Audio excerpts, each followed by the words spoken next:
David, our guest today. You're gonna have a good time, people. Brett Goldstein, most famously known as Roy Kent, the gruff alpha male on Ted Lasso, which you got 2 Emmy Awards for.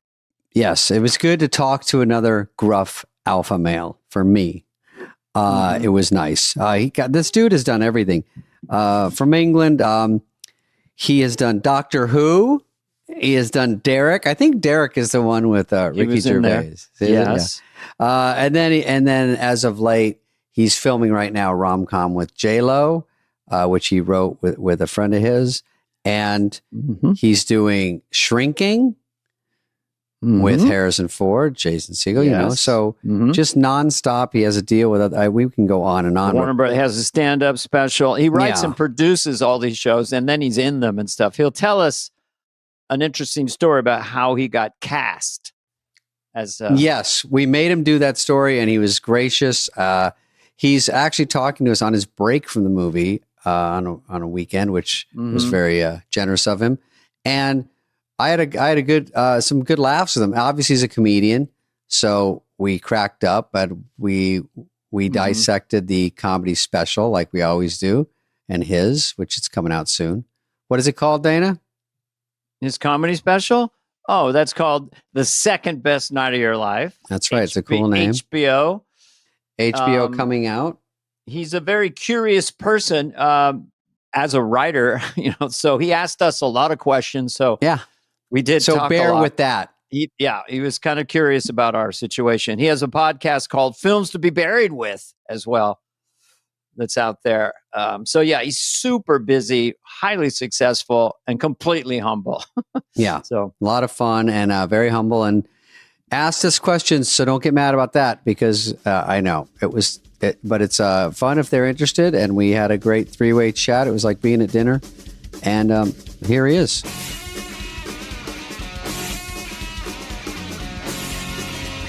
Guys, how are you? How are you, Brett? Hey, somebody looks like their picture. Nice to see you again. Of course, you remember when you met me. Yes. You do?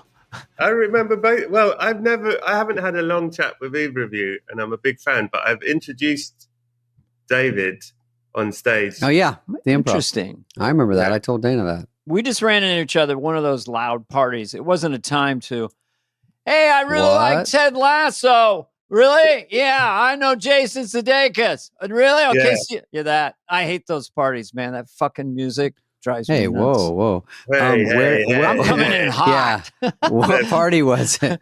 It was one of the SNL parties. Yes, that's right. That's where it was. And I wanted to say I love Head Wound Harry, but it was too loud. I'm exhausted right now because I've looked at all what you're doing out there right now. It's like, I'm exhausted because I just read your credits. What's going on, man? Yes. Busy boy. He's like, yes, and that's why I have to jump off right now. Can I ask you a question? Like, what, I mean, these are sort of cliche in a sense, but I guess like in 2017, 2018, you were kind of regular famous. You'd done some things, and then Ted Lasso, and you became extra famous. Yeah. What year? How long have you been extra famous? This has been like 3 years since people are like, "Hey, are you?" And do you remember the day? It was a weird thing where we did lockdown, and when we came out of lockdown, we suddenly were pointed at in the street. Oh, so it was playing the whole time. Just pointed at you. Hey, we were like, that's him. In lockdown. What's on our face? Something happened. If they said to you, this is a deal I would take. Yeah. We're going to lock you down for 2 years, but you'll be super famous after. I would say, okay. You'd say that. That's kind of what happened. Kind of a dystopian nightmare, and you just were emancipated from it into love and human beings being so excited to see you. Oh, that's a very nice way of thinking about it. How have you two coped with being famous for as long as you have been famous, which is a long, long time now? David, you go first. Well, we like when guests ask questions. By the way. Thank you. I'm glad we got through the Brett part of this interview. Yeah, we're done with the Brett bit. We get You can get a cup of tea, sit back, and 20 minutes from now, tell me everything. No, How old were you two? Because you were both. How old were you two when you were? My I got an SNL and I had kind of regular fame. It was in the 80s. But then I had Wayne's World, got an Emmy for doing political impressions. Anyway, I'm just saying everything whooshed up and I was on the cover of Rolling Stone. So for that year, it was peak fame and I found it exhausting, just basically exhausting because I'm kind of a people pleaser. And so anyone who wanted to give me the time of the, well, sure, you know. So I think I'm David, right? It's David. Mm-hmm. I think David would have a different journey. Mine was very gradual, Brett, because stand-up, middle act, wasn't even a headliner when I got on SNL. Did an HBO like young comedian special, so I got a drop of attention. But got on SNL, but didn't do that much for a while. Dana kind of came out of the gate big, and I took a while. And then leaving that, and then a movie, and then another movie. I think it was after SNL, after some movies, and then a sitcom called Just Shoot Me, and then I got the cover Rolling Stone. And the cover Rolling Stone is a very hard one over here. Especially if you're a comedian. So I feel like that was when people say, when were you the most famous? It's such a weird question. And it's always right now because it's accumulation of everything kind of, or people finally caught up to stuff. But that was probably the year, because you don't get that a lot, if ever again. So I really felt like that was a fun one. And Dana got one, maybe got two, I don't know. But is this why you two are best friends? Because you've both been on the cover of Rolling Stone. Is that it's part of the club? And if you get on there, we're going to be hanging out a lot. In the gang. Okay. Well, I'm just curious, how's the recognition factor in different countries, like Great Britain, compared to Ireland, or, you know, because Lasso is Lasso, Zimbabwe. Or Ted. I like to shorten the show. Ted is global. So that's a different thing. So where are you the most? I mean, there was like the first year we were only recognized in America, but then I think the second year it sort of went, I haven't, it's sort of everywhere because I think it's because it's on Apple. Yeah. So it's like, I mean, I haven't checked. Did England take any, was there any different feeling than America? America was just sheer joy and bliss. Was England, because you were there and your English, is there any different? I thought English people wouldn't take to Ted Lasso because it's sincere. So I thought English people Is that not what plays over there? No, I thought they were going to be like, you fucking prick, you sincere prick. Oh, you're so fucking earnest. Yeah. Oh, no, I don't like that show. You're so fucking earnest. Is it a lot of comedy is more insincere? Well, yeah, or negative, like as in taking the piss out of people. Snarky. I'll tell you what was a really interesting thing that happened that I learned is I did this show that no one ever saw. It was like an improvised sitcom with David Hasselhoff, where David Hasselhoff came to England and we were like his fake entourage. And it was all the record. Yeah. Off the record, yeah. And it was really funny. No one ever saw it. It was proper funny. But what was interesting about it is he, as the American, we were like improvising these scenes, and he came to us one day and he said, guys, he said, they're making you look like idiots. And we were like, yeah, no, it's okay. It's okay. Because was he worried about you guys looking stupid in a mockumentary? And it's okay because we're English. That's the joke. It's meant to be funny. Like, as in, he wanted us all to be heroes. And I was like, that's such an interesting, like. Oh, right.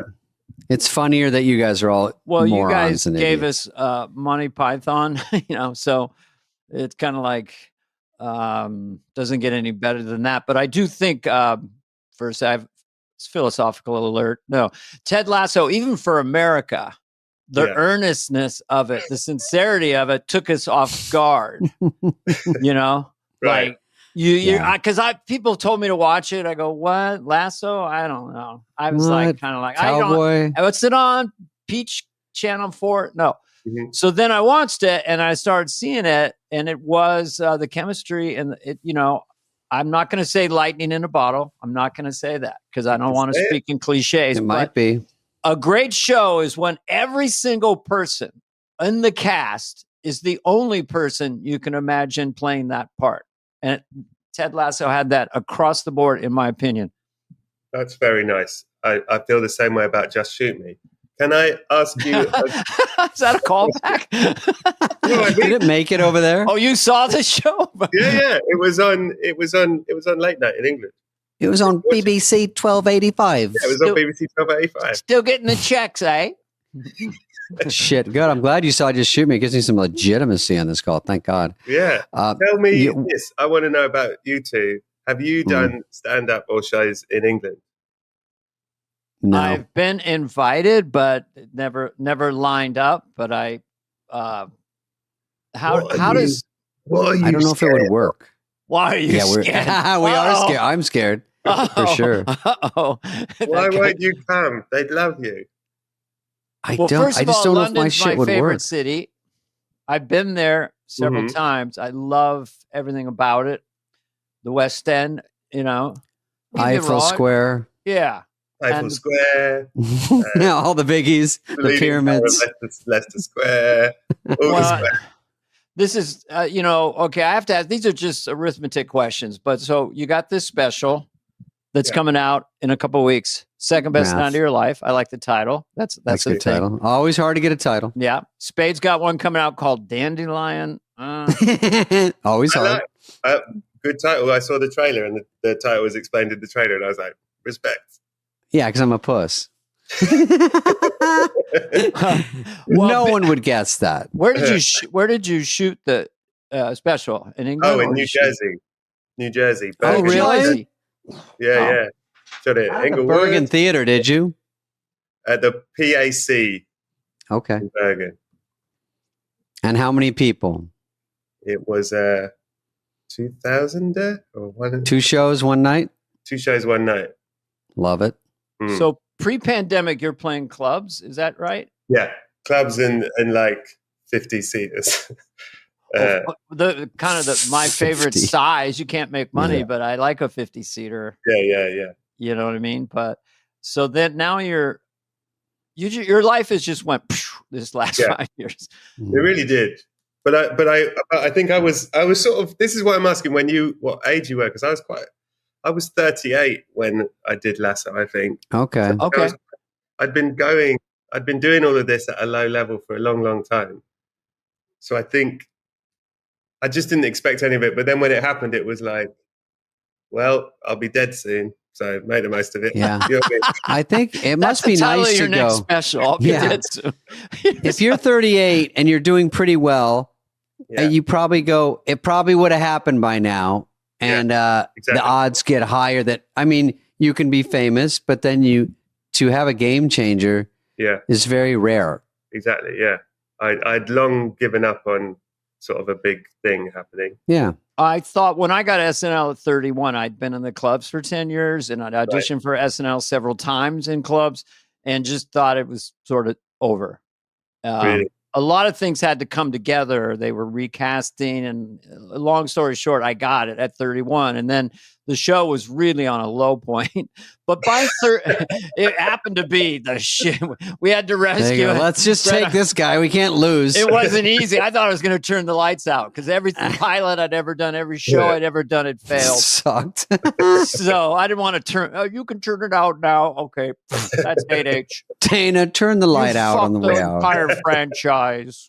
What else have you got? So I was around that age, 36, when I started to make extra money and be extra famous. And I found it's a Faustian deal in some ways over time. Do you have a financial planner, kid?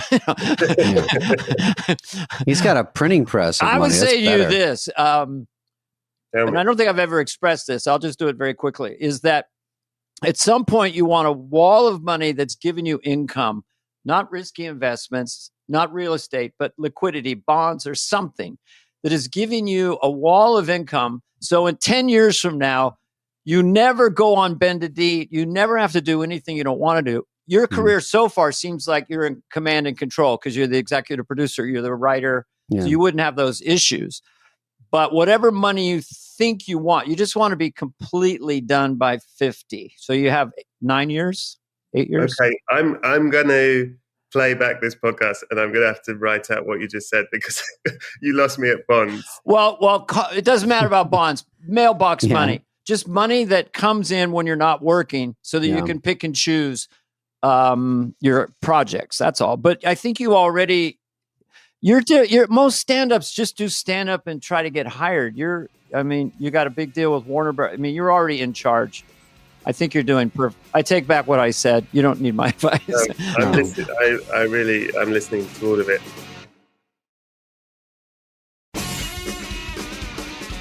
I have a question for you both about SNL that I'm curious about. Because I've spoken to Bill Hader and I've spoken to Jason and I've spoken to a couple of other people. And everyone tells me, when I spoke to Bill Hader, I said to him how he was making Barry at the time. Mm-hmm. And he was like writing, executing, directing, producing, all of it. And I said, how do you cope with the pressure of that? That's such a huge, huge undertaking. And he said, anything's easier after SNL. Oh, wow. and I wonder if you two feel this way. Like the machine of SNL seems to me so fucking insanely stressful, and sort of the ego of it week by week, that you could be in a sketch, then you're not in a sketch, and you're the king for a night, then it's gone, and then week on week. How did you feel about that? You know, Bill, who's one of the greats of SNL, we all love. I think maybe what he's saying is that at that point you're on the upswing and you're trying to get to a level where you're not going to give up on showbiz. You know, everything's going on. Like you've all been in that position. We've all been where, am I going to do this forever? Because I just barely making it. And that's the stress of SNL. You're going to get fired every year. No one's treated preferentially, really. And you keep writing and keep proving yourself.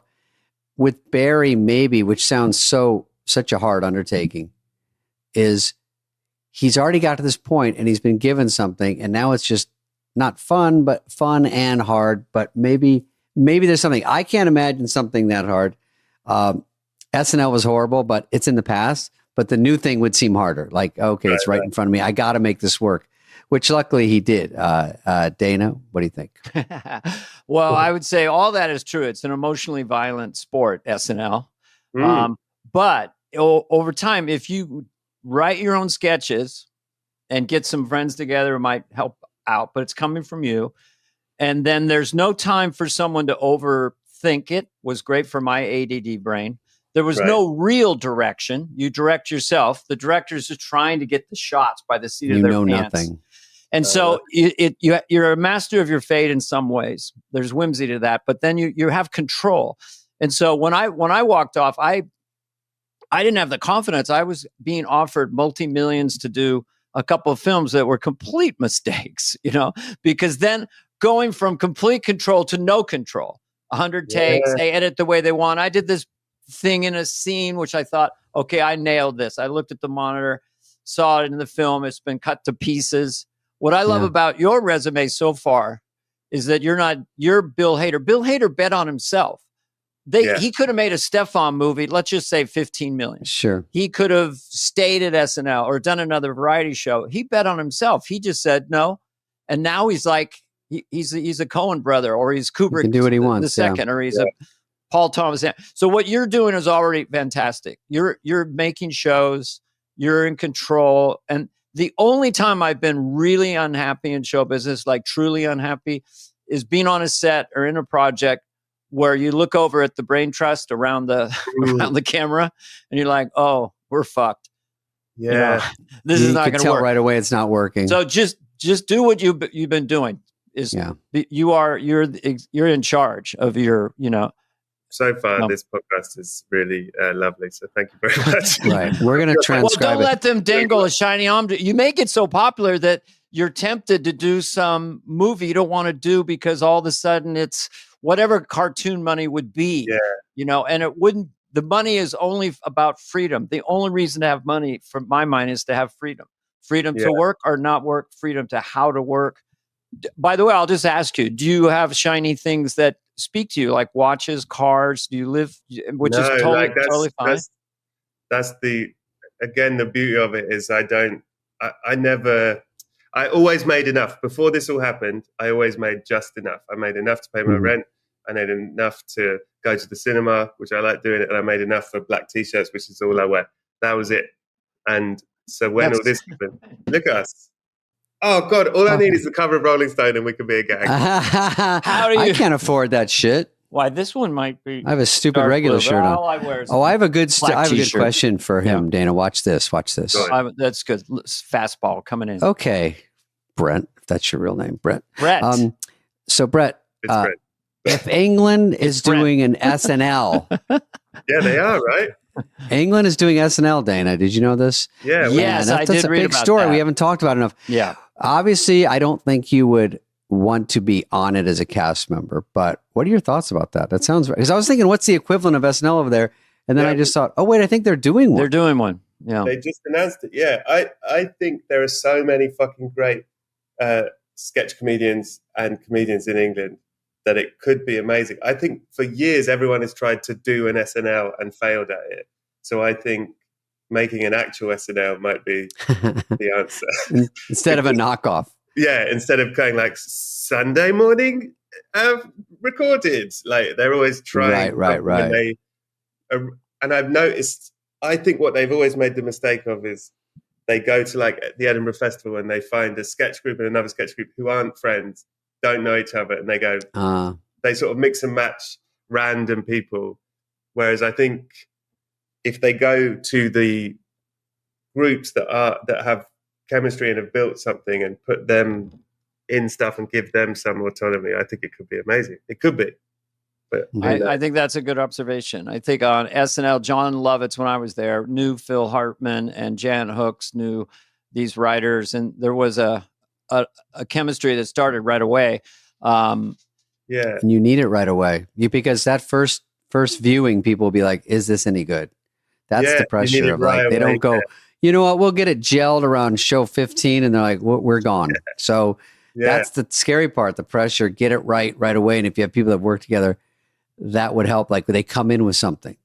You've got to have such a weird thing. It's such a ephemeral thing, but I like SNL because it's like the Muppet Show, right? It is a gang show and it is the chemistry of. Dana was Fozzie Bear for sure. It's a sporting event, but the thing about it being live is that it's obliterated all the competition. We used to have so many, mostly taped, but variety shows were huge. I assume in England as well in the 60s and 70s, early. Now they've all disappeared. I tried one in prime time. Martin Short did. All disappeared. There is no live 90-minute comedy show with a really cool band and maybe a movie star or a football player host. So, stay to that. Have an athlete host. You just do all that. But you guys, between Ricky Gervais, I'll just leap around here. Peter Sellers, of course, and I already mentioned Monty Python. It's one of your biggest exports. Is comedy. Yeah. I think it's. I'd be really interested if they fuck it up. I don't know the backness of it. As in, if Lorne's involved, I don't know. Like if it's like.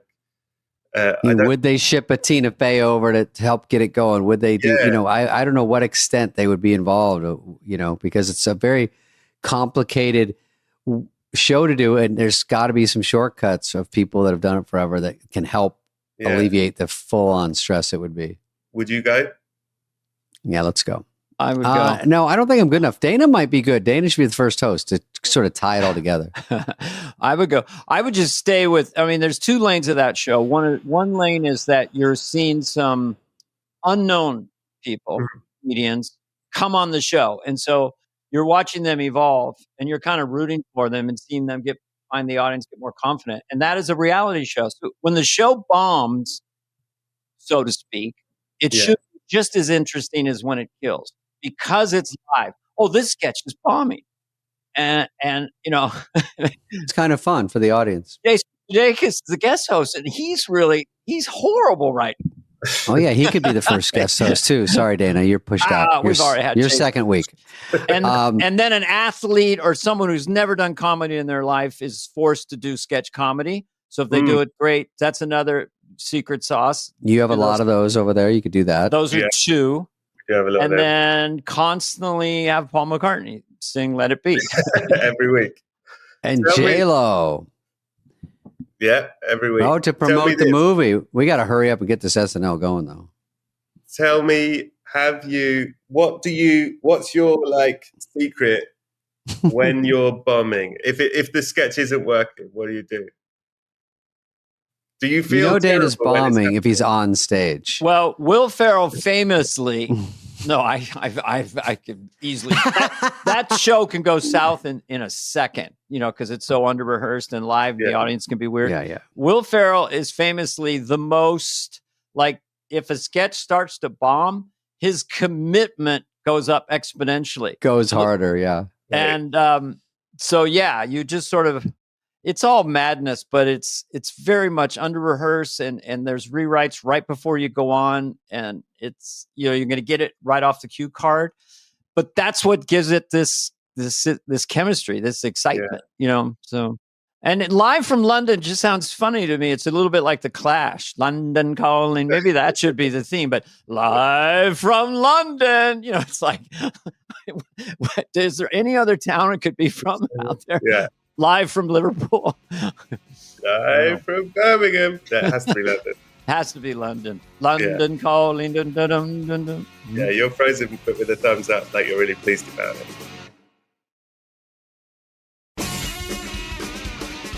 Films to be buried with. Mm-hmm. Been doing that for years. Yes. And it's really the premise of, and I did think about it, movies that affected you. It's like the film that made you cry the most, the film that scared you the most, the sexiest. Exorcist scared me the most. Yeah. 2001: A Space Odyssey at 13 in a Cinerama Dome in Seattle blew my mind. Basically, didn't have any precursor. Like, what is this about? And everything about that movie. I actually, a few years ago, they did the 50th whatever anniversary. And I saw it 6 times over 2 months at the ArcLight Theater in LA. It's just kind of a spiritual experience. Yeah. It's a meditative experience. And I don't know why Kubrick, how he kind of does that. What is the secret of the off-kilter acting? Kind of, how, and the casualness, they're getting the sandwich in the spaceship and all they know is this thing's been around. There's some magic to that film for sure. I think It's a Wonderful Life. I don't know why, but even if I bring this up in casual conversation, I get choked up. He's back. He's back. We're talking about It's a Wonderful Life. Talking about movies. Yeah. It's where that his life, the angel, he sees what it'd be like if he wasn't born. And then he's euphoric and the townspeople show up and someone says to his character, "We heard George Bailey was in trouble." That always stuck with me. We heard, and I've always teared up about that when I bring it up. You don't have to tear up now. I could, a little bit. You are. There's something about that, So what about you? What movie? Start crying. What scared you the most besides Tommy Boy? You see the?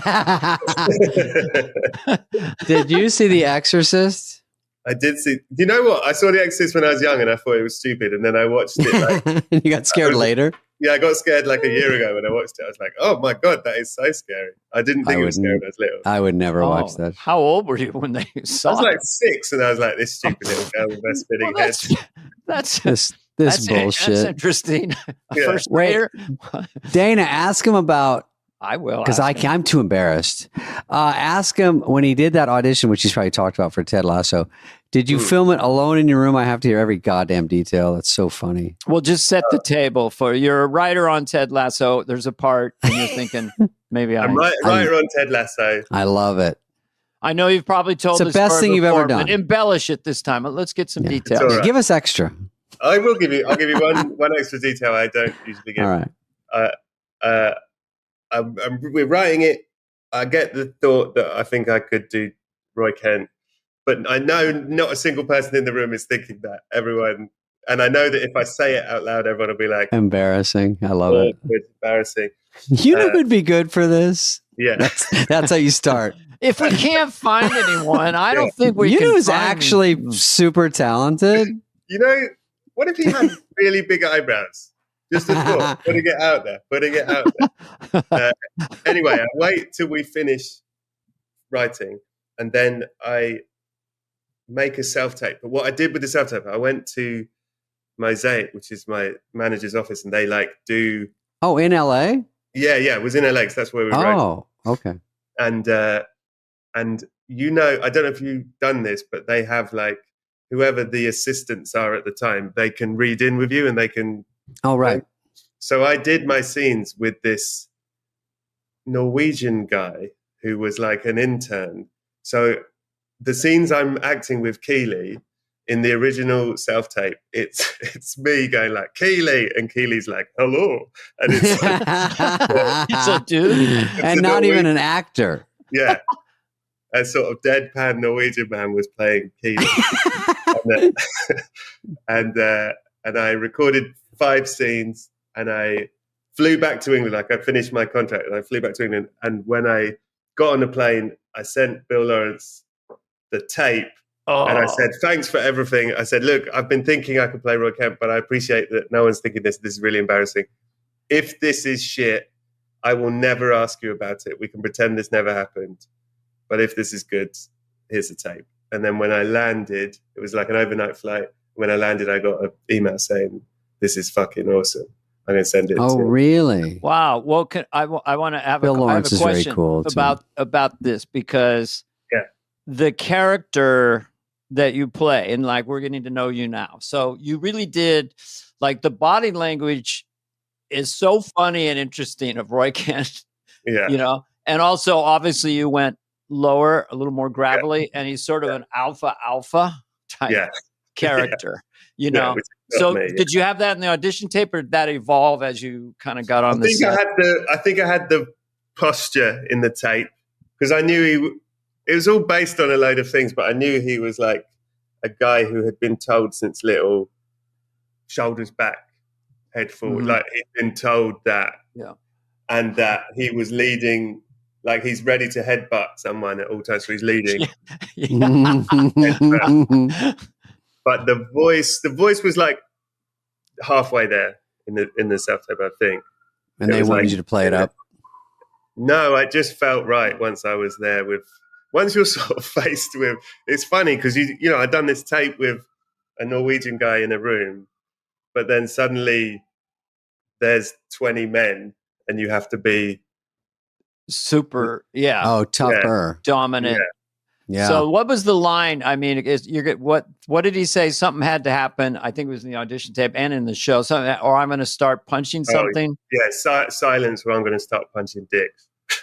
And how would Roy Kent? You don't have to do the character. You want me to do it? I'm your impression of it, because you're very good. Well, I don't know. I don't know. Now you got me. I use that line when I'm waiting too long at Cheesecake. We're going to be silent in here. I'm going to start punching dicks. I'll punch your dick. I'll line him up. You're fucking dick. So you get to swear. Balls are next. I remember Sandler did a movie. Sorry. With Paul Thomas Anderson. I go, God, you're so good in that. And he goes, Carvey, I got to swear. So fun. You're yourself. You're on the phone. What the fuck? And so your character, how many swear words per episode? Are you allotted? Someone did count it. I think it's in the hundreds. It's in the hundreds per season. You got a real Nora on your hands. What about, do you swear in your stand-up? I don't even remember. Yes, I do, yeah. Oh, boy. Ooh. I found that interesting when I started doing gigs in America, smaller gigs, when I was first coming out here, and they'd be like, do you have a clean set? And I was like, what's a clean set? They don't, that's so true. That division in England. It's just standard. It's everyone's dirty. Yeah. But it's also what do you mean a clean set? Isn't this an adult evening out? Right. But some clubs want it clean. That's funny. Or some headliners, when I used to open or middle, they'd say, keep it clean. And I'm like, huh? So I always sort of looked at a clean tip, because you're also eyeballing doing Letterman or doing a late night show. Yeah, of course. And you had to be clean. So your manager would say, you're wasting it because you can't do that bit. And I'm like, right. With the level of what you can do on a late night talk show is kind of, but so what's as far as your special coming out, what's the bit that is the bluest? We call it blue. I've got a 5-minute bit about the C word and how America is scared of it. Oh, Brett. My mom just called. She goes, "Oh, you don't need that." We know we know that about. My mom doesn't like my own act. I like Dana. He's clever nice and he's fun, clean and cheerful. Oh, come on. Are you clean? You're clean. Your stand-up's clean, Dana. Nice clean boy. For the most part, yeah. There's certain jokes that's kind of, where the punchline is "fuck you" or uses "fuck," right? And then I go, okay. And Jerry Seinfeld doesn't like that. Try to rewrite it where you don't need the word. What do you need it for? You're not Was that Seinfeld? What's Seinfeld with a little garble in the back? With fucking Eeyore. We also both do corporate gigs, me and Dana, and when they say do an hour, do 45 minutes and keep it clean, that's another way we work. And if, like, I watch Dana on these, we do them together sometimes, he's not 100% clean, but you don't even notice it. The whole tone, the whole vibe is like fun. And it's really because they said, one guy told me, he goes, "We just say that because Martin Lawrence did 20 minutes on eating pussy." And I'm like, oh, okay, well, we get where the line is. That's now. where the line. Okay, I get. So somewhere under, I got it. But that's what they're fearful of. Something happened once where people complain and you go, "I got it." You won't even notice I'm dirty. It's like so goofy. My goal is to get them to laugh at minutia that's been wound down into madness and get them to go with that for an extended period of time. And that's its own sort of pornographic, I mean, you must have bits in your act that maybe you get more laughs than you think they deserve, or less laughs, or ones that you think are the most challenging for the audience in the sense of how abstract they are, or, everything is all the above. That's very interesting. I guess, yes, there would be stuff I wouldn't do if it were a corporate gig for sure. But I still am like, I think I just fundamentally object to the idea of here is 200 adults in a room, and because it's corporate, they don't want anything rude. Can they handle it? It's like, yes, you can handle their it. Children. I'm like, but they're still people. I think they'll probably really enjoy it. I do get, I want to do 10 minutes on eating pussy. I do get hands up. I get that. Everybody has that bit. We've all got that in our back pocket. But the audience wants it unbridled. But there's always there's the CEO, the company, and then there's the people who've been hired, and so they just don't want to offend HR one department. Person. But the audience, by and large, they're adults in America in 2025. What if they haven't heard? Yeah. It's about people complaining and getting sued and saying, "I was so offended, I was shaking." It's like, because of Brett's filthy act? Who cares? Stop thinking about eating pussy after that. I couldn't stop. I couldn't start doing it again. It's not too late to drop in a bit, go to the Comedy Store and just insert it into your special and just say, "I don't know why I thought of this." But when you tape this, which I think is out now, April 26th, I believe. So I think it's out now because we don't know what day it is today. We don't know what day it is. Sorry. Yeah. I think it's out. Anyway, we'll see. Yeah. But Brett, I just did mine, and all you want to do is have one of your best crowds. I mean, they're obviously coming to see you, but the cameras sometimes throw people and it turns into a pretty good crowd. Yeah. How was yours? Tell me the truth. Mine was... I did two. I did the same kind of thing. 2 one night. I think when you're Sandler and you've got an almost unlimited budget, he was just taping almost everywhere he went. Small, big, really thought out. Yeah. He pictured like a movie, and I think PTA was involved in one of them, and maybe the Safdies. So he's got a lot going on and a lot of fun, and it's fucking great. So I'm doing the more common 2 a night. But yeah, I went to Denver, which is a great comedy town. And I did come out. The last one I did, the crowd was tougher, but they were masked. And I wasn't sure of that. And when I went out, they sounded muffled, which is a good... You know they were wearing masks? You know what? They said we can do it in Minneapolis. Austin says no. And they said Netflix isn't agreeing to do it with Austin because of the parameters. But the parameters were they wouldn't wear masks. And I didn't know what the parameters were. I go, oh, but we can still do it. They go, yeah, we'll just do your next gig in Minneapolis. We'll just sell 2 shows. And then I was so in the zone about my own shit. I was like, oh no, because the opener wasn't doing as well. And I'm like, do not give me a rough crowd tonight. Please, God. Yes. And so that was, but this one was obviously unmasked and super fun. So I got lucky. Also, you have 2 shows that people don't know. You're sort of combining the 2 shows. Sometimes you use most of one because sometimes you just hit one way better. What did you do? More of a combination? Well, I had that experience. Everyone had said to me, "Oh, your special crowds are they're so up for it. It's going to be amazing." And then that first crowd, you can tell, right? You can tell by the one joke announcement. Yeah, anything. You just walk out by the cheer. Yeah, and that first, there was so much stuff, and there was so wires everywhere, and there's stuff in the lights. way, and cameras swooshing around. Yeah, and I think it does throw them, and like the 7 o'clock's quite early, and that was the first show, and a little early. They're not drunk. They're just and I did that offstage thing, and they went yay, and I thought, all you got was a yay. Well, I think it was like I know, that's funny. Also, they bring them in a little earlier for that early show, so they're sitting forever. I don't think there's booze. They don't want to see booze. I mean, unless you specifically ask for these things. And then they're seated with the technical issues. They can't get up, use the bathroom and stuff. Yeah. And then I never have shot one that I felt was anywhere near the sets I did before that. But practice set. The late show was excellent crowd. Like then I was like, okay, we're good. We've got something with it. I mean, did you use most of that? They were really good. They were really good. They were both very good. I'm very grateful to all of them. But yeah, of course, I'm grateful anyone shows up.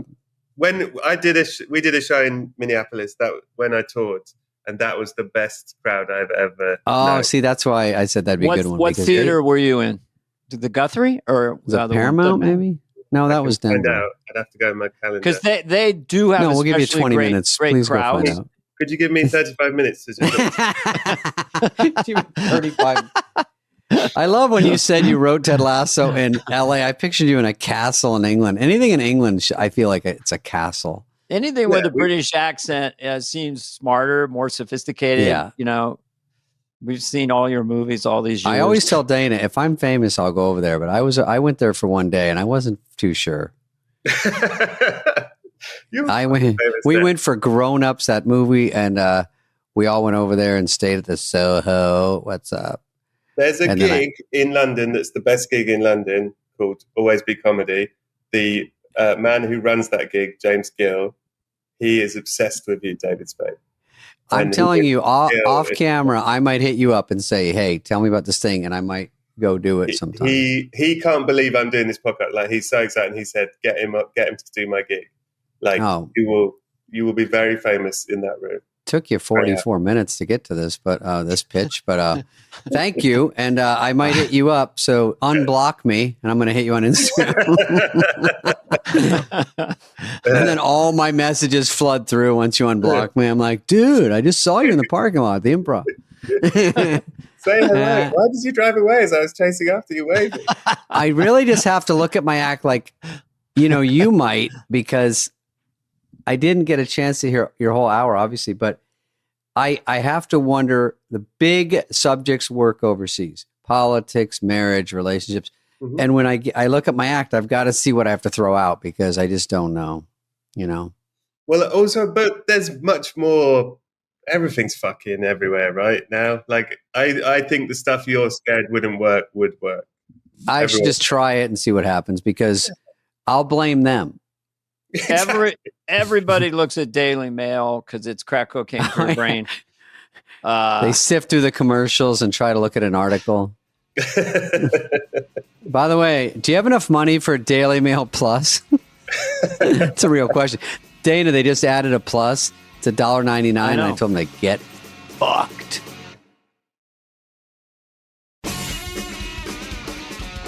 So, by the way, you're doing a movie with Jennifer Lopez currently, right? Yes. Yeah, we're filming at the moment. Yeah. Do you know what it's called? I do. You tell me. It's called Office Party.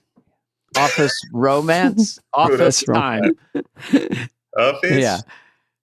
It's called Office Schmoffice? Meet You at the Office. What's it called? Meet You at the Office? It's called Yeah, Office. so is it a rom-com? Be honest. It's a rom-com. It's nice. A big school rom-com. So this is you stepping outside the lines unless you wrote and produced this film. No, I did co-write this with Joe Kelly. And do you play Roy Kent in this? This is a lot of people are asking. No. Okay. He plays Ted Lasso. He plays Ted.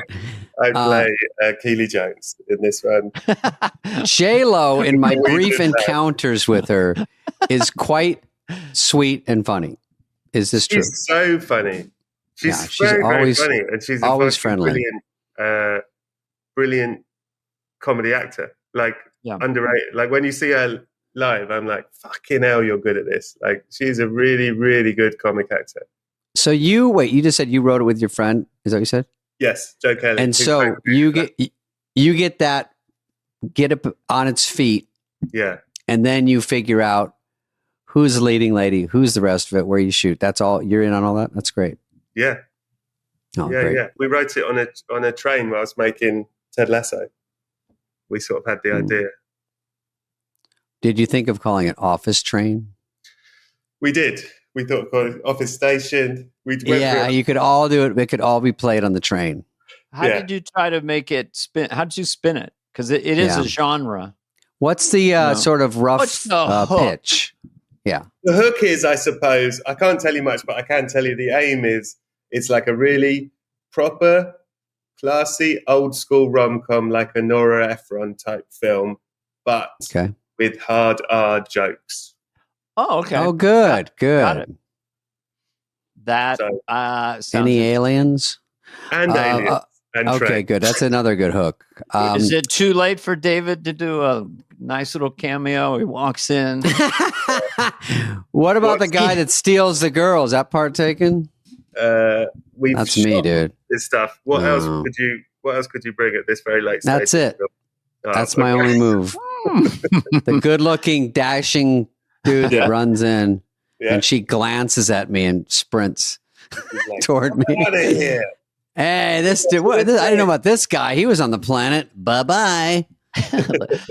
So I think rom-com with R-rated is interesting. I can't really think of one, so I like that idea. Yeah, I sounds more real. Yes, hopefully. I think it's gonna be good. I like that. Yeah. So of your two children, Ted Lasso and Shrinking, which one's your favorite?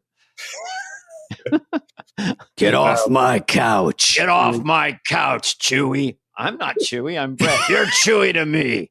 I'm Harry. That's Harrison Ford. I if love you don't that know, show, and I love Harrison Ford in it. My wife. You can't see our shaking fingers. That's a big part of it. Yeah, I know. No one gets mad like Harrison Ford. He's so good, man. My wife. That's my favorite. That Chewie, your ticks got in my soup again. Chewie, get me out of here. Shut the fuck up, Chewie. It could be. He should be Chewie Doo, like Scooby Doo, like a collab. So we're entertaining, Brett. So Chewie had sex with Scooby. Oh, I guess I'll give up. We can go anywhere you want. Where you're going to play Hercules potentially. You did a cameo, and now you're in the Marvel universe. Yeah. Well, I mean, gun to head, I can't say anything, but at the same time, I think that's probably it on that one. Okay. I like gun to head. Because I thought, what's the difference between Hercules and Roy Kent? One is a Greek god, and the other one is a hairy guy from Tooting. Yeah. From Teterboro. That's a good what is it called? What's your favorite soccer team called? Tottenham or something? Tottenham, yeah. How'd you know that? Okay. No, who have you been speaking to? I did talk to my soccer buddy, Bobby, and I said, because I have a Tottenham shirt. Oh, do you? And I don't even know why, but he gave it to me. And so I wear it, and if people ask me one question, I fall apart. So I just like to puff up. Is Brendan Hunt dating Hannah Waddington? You're reading that off the internet? Rebecca. Oh. Oh, Rebecca. That's right. Oh, no. Hannah Waddington's her real name. Is Brendan Hunt dating Rebecca Waddington? Oh. Do you mean, hang on, what's the question? I don't know. He doesn't know. He's reading the internet or something. I'm looking for, who's the bad apple in the bunch in that cast? In Ted Lasso. He's the difficult one. No, you said in Ted Lasso? Is that what you're saying? Yeah. Who's the bad apple in the cast? There genuinely isn't one. And I know that's an annoying answer, but like, I don't. Who's the most difficult to work with? Go ahead. Dana on this podcast is the most out of us two. Juno Temple is coming back to play Keely. Oh, right. It's coming back. Right? That's correct. Yes. I believe so. Guns ahead. Isn't there a girl named Keely on the show? Yes. Keely, and there's someone named Keely? She's the love interest. There are people in the world called Keely, yeah. No. Is that a common name over there? There's not one person here named Keely. Really? You have no Keelys? 0. Oh, we got a couple of Keelys. Yeah, you got too many. Yeah. Were the negotiations tough to get the cast to come back, or were you guys locked into a certain salary already?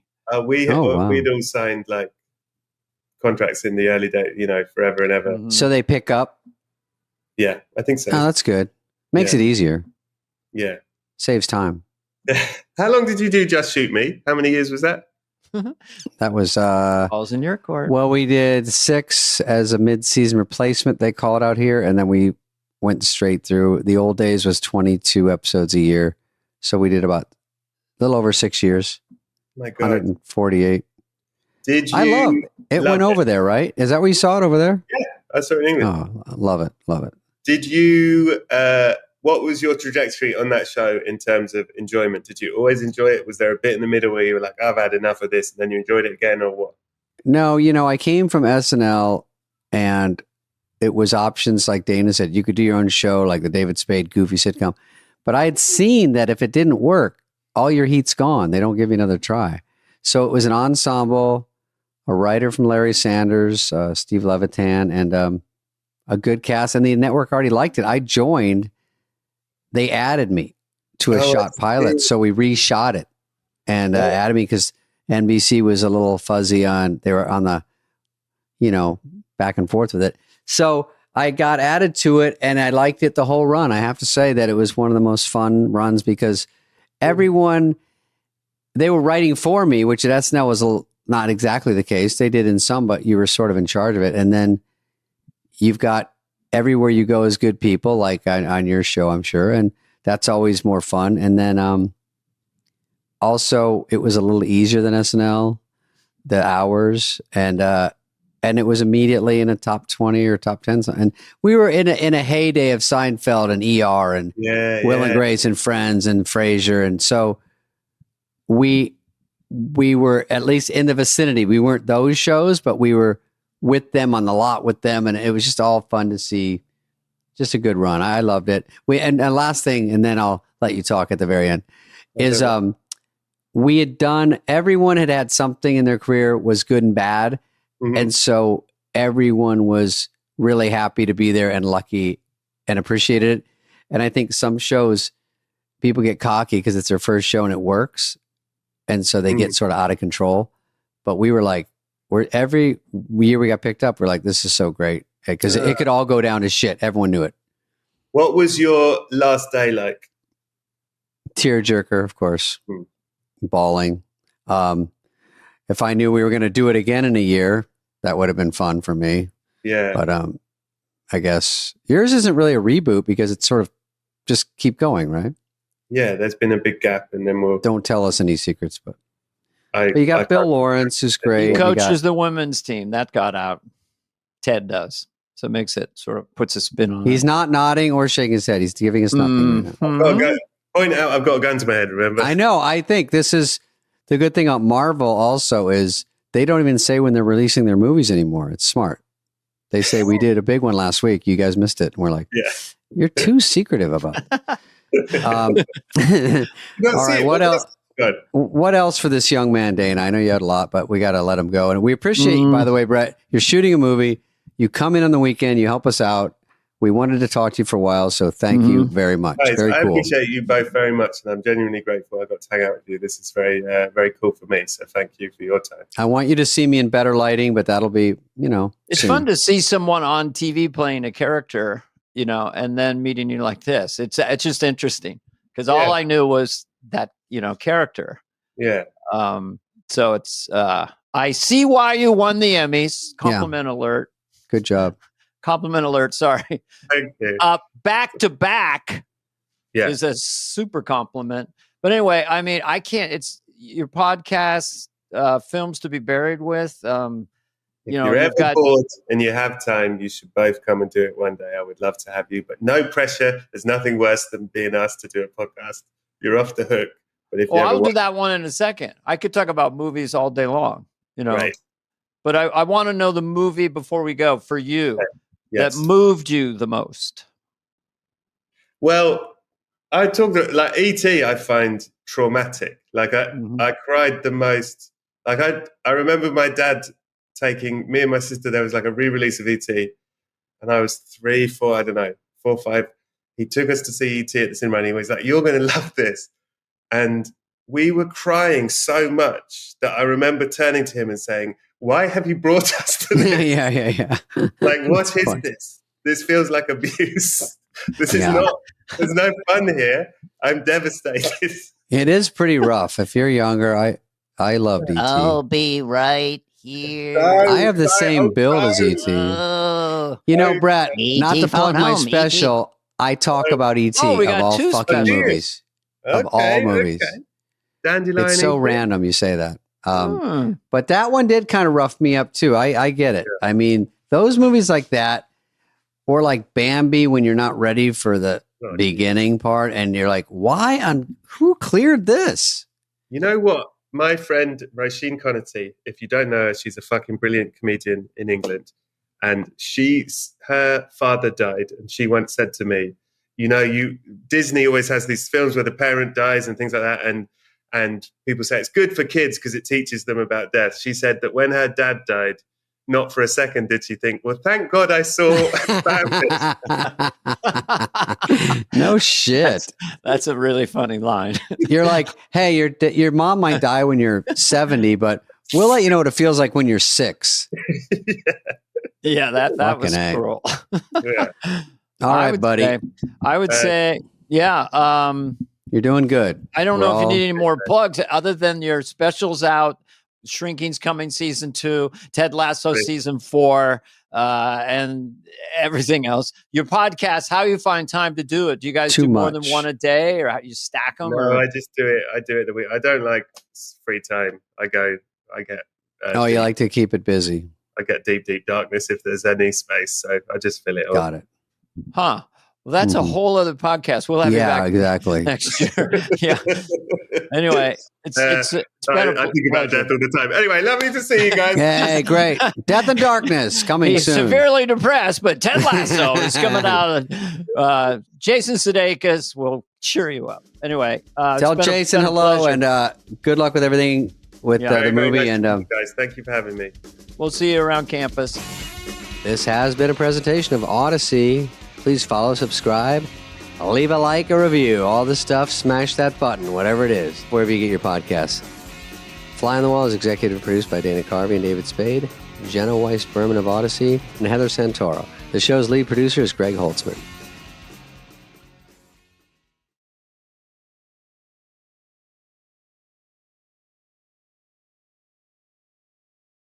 Jack Black, Dana. Mm-hmm.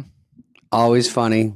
Always upbeat, always in a good mood, and he lived up to all that today. Yes, and we happened to, in this particular case, interview him on the Monday after he hosted this banging episode on SNL. And then his movie Minecraft also was the same weekend. Yeah, gigantic smash. So he was in a really good mood. He may be kind of in the legendary category because he's been around long enough, but.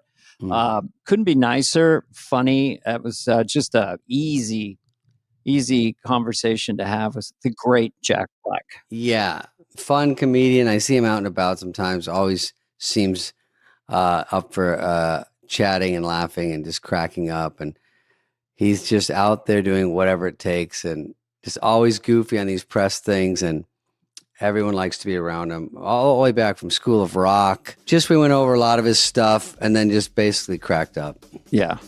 Anyway, enjoy the one and only Jack Black.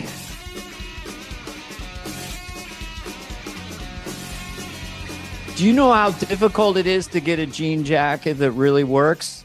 In this day and age? Yeah. Very difficult. Because it'll be too big, too small. So I was at Metaphorical Cigar, New York Magazine photo shoot. They go, here, try this jean jacket. So I said, well, this looks like a good jean. So I walked off with it, and then they found me. And I said, okay, I mean, is it okay if I'll pay you. But then they came back 20 minutes later and said, you can keep it, $95. Wow. And how much for the glasses, the string that holds your glasses on your head? These gotta get me one of those. These are 175s. I'm supposed to go to 2s. Oh, yeah. What are you at for up close vision? I am prescription, so I don't even know what they're doing. It's like one eye is probably different than the other. Up top is just like normal. Down here's for reading. In the sunlight, it turns into sunglasses. These things are like supercharged. Where do you go? I need all that. I'm just too lazy. That's where the money's going. Yep. All of my money goes to my optometrist. I go on Larchmont Optometrics. Nice. I used to live near Larchmont. Great group of ladies over there. Nice. It's all ladies at my I don't know what Jack happened even know we this last started. weekend. I was kind of out of town. I'm not good at research, but I heard there's something. A couple things happen. I did a little indie film called Minecraft. How did that do? According to reports, it's gone bonkers. And the kids are going in there and just like throwing popcorn and just losing their minds. I know. It's like I've heard about this chaos. It looks kind of like Rocky Horror Picture Show. Like there's a lot of participation. Mm-hmm. These kids they come in already knowing the dialogue because of the memes. Mm. Oh, you have to say it that way. Is that why? It's the memes. Why? I was thinking, did you see this coming, or? I would be lying if I said I wasn't a little surprised. I mean, I loved it. I saw it a couple weeks before it came out, and I was like, "Look, I like it, but what the hell do I know? I don't know. Hopefully, people will like it. I like stuff, and then it comes out, and the reviews are just garbage, and I'm like, what? And actually, the reviews were kind of mixed on this one, but it didn't seem to matter because the kids have spoken. Yeah. Oh yeah. They come to party. Get them hooked in, and now there's a trick and a fun thing to do. Yeah, that's the best. But then there's also a weird backlash where some of the theaters. This is just news I'm getting from TikTok, so I don't know if this is true either. I'm just getting bits and pieces. It's true. Come on. It's gonna be where there's talk of illegalizing the movie because kids are going too bananas throwing popped corn, and if they don't stop throwing popped corn, the movie will be illegal. Pops corn. There's an S in there. Isn't it popcorn? Pops. That's what the theater owner said. So listen, I think it's good. Though. Should it be illegal? This is a question everyone's been asking lately about this movie. It's controversial. Is it because the chicken comes in? The chicken comes in. I don't think that's controversial. Nothing we do in the movie is controversial, but the effect it's having on the youth of the nation is, it's creating concern. It's like we don't want that kind of rowdy behavior. We can't condone that kind of bedlam. Yeah. But I'm saying it's so hard to get butts in seats nowadays. Yeah, just hire someone else, another popcorn scooper. I'm going to do a prediction that this thing's going to have a lot of multiple viewings. It's not going to be seen anytime soon on, Amazon. Right. You can rent it for $4.95 or buy it for $300. Oh wait. Does it go somewhere after this? Because a lot of movies sometimes go keep it in the theaters, man. That's my. Is it theaters? It's theaters only right now. I actually don't know what the plan is. Where it goes after that for the secondary, and it's kind of cool that there's no plan in place. Whatever you call it. Secondary lingo. 168 million. I'm just curious about this, like Nacho Libre, Napoleon Dynamite, Jared here. So what went right, and how could this movie have gone wrong? And what were the choices it made besides casting you as the lead? That was good, from what I understand. I'm going to see it tomorrow. There's people who really want to see it. They don't even know I'm talking to you right now. I would say it's more like co-leads. It's me and Jason Momoa. It's a 1-2 punch. Okay. We spend the first half of the movie being rivals, and it's a little bit of a competition for alpha dominance, and then over the course of you are competing with him. That's where we flip the script, because this time I'm the one who's that dude, the badass. I'm the one with all the fighting skills, and he's the pretty face who's really actually terrified of this world. But he looks funny in that. Did you guys have an enthusiasm off or any during lunch and stuff? Because enthusiasm off. I mean, I like he him is I saw him at the 50th. The time I met him, he's a fun dude. There was a little bit of a competition for who brought the most enthusiasm energy. We did. It was never spoken. We never said, "Hey, may the best enthusiasm win." But he would come in with a lot of noise and energy with his motorcycle noise. Oh, he brings a motorcycle. That's like cheating. Yes, and you would hear like he has a band and they would be jamming in his trailer very loud right out of the gate. And I was like, okay, fine. And then I got my little boombox Bluetooth speaker, and I'd come in blazing whatever jam I thought was the right one for the day. So we were, we were battling for the hearts and minds of that crew. Yeah, music too. He shouldn't mess with that. You know what you're doing. Well, we joined forces. We did a little jamming together. We're kind of simpatico. That's why I wanted to work with him, because I felt like we're gonna be two peas in a pod. He likes the same kind of music I like, and he's got a similar energy, even though he's a foot taller and all muscle, and women come running from the four corners of the earth to be falling from the sky just to get a whiff of this guy.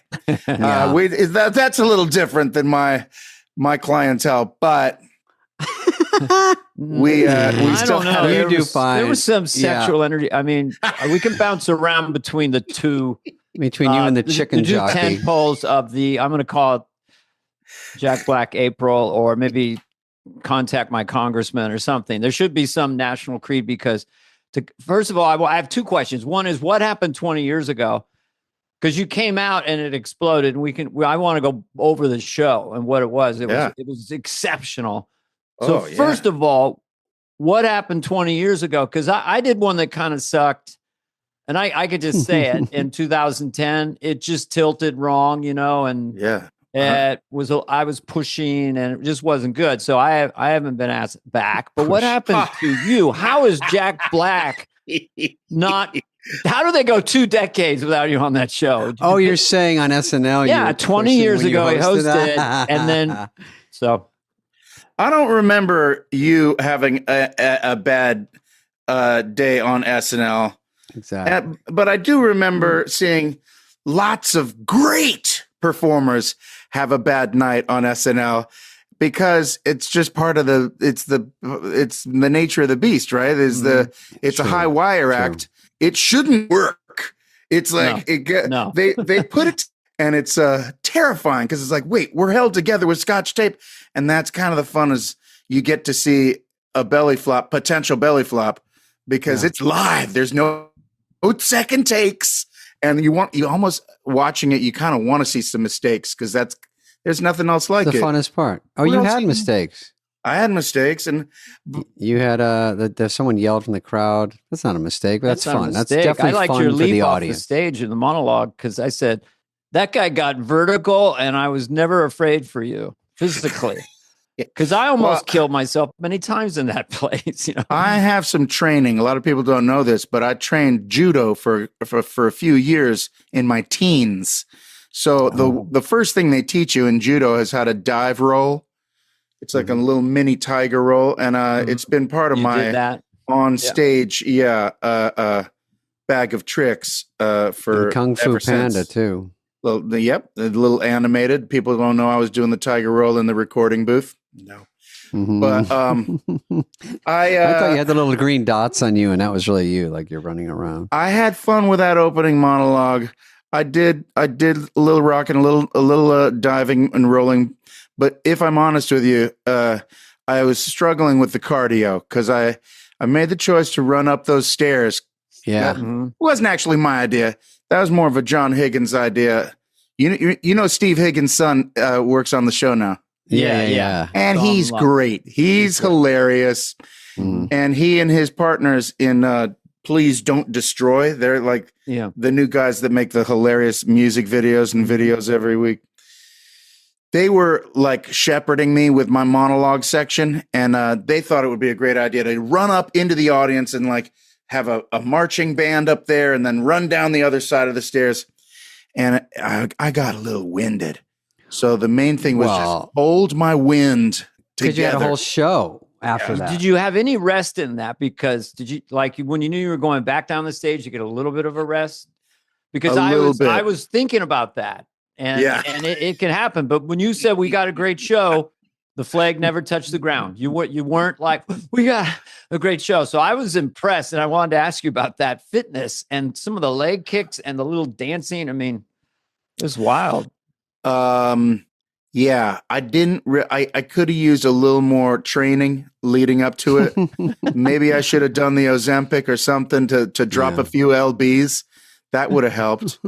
But you know, I just remember when Chris Farley would do his physical shit, he did stuff way more extreme.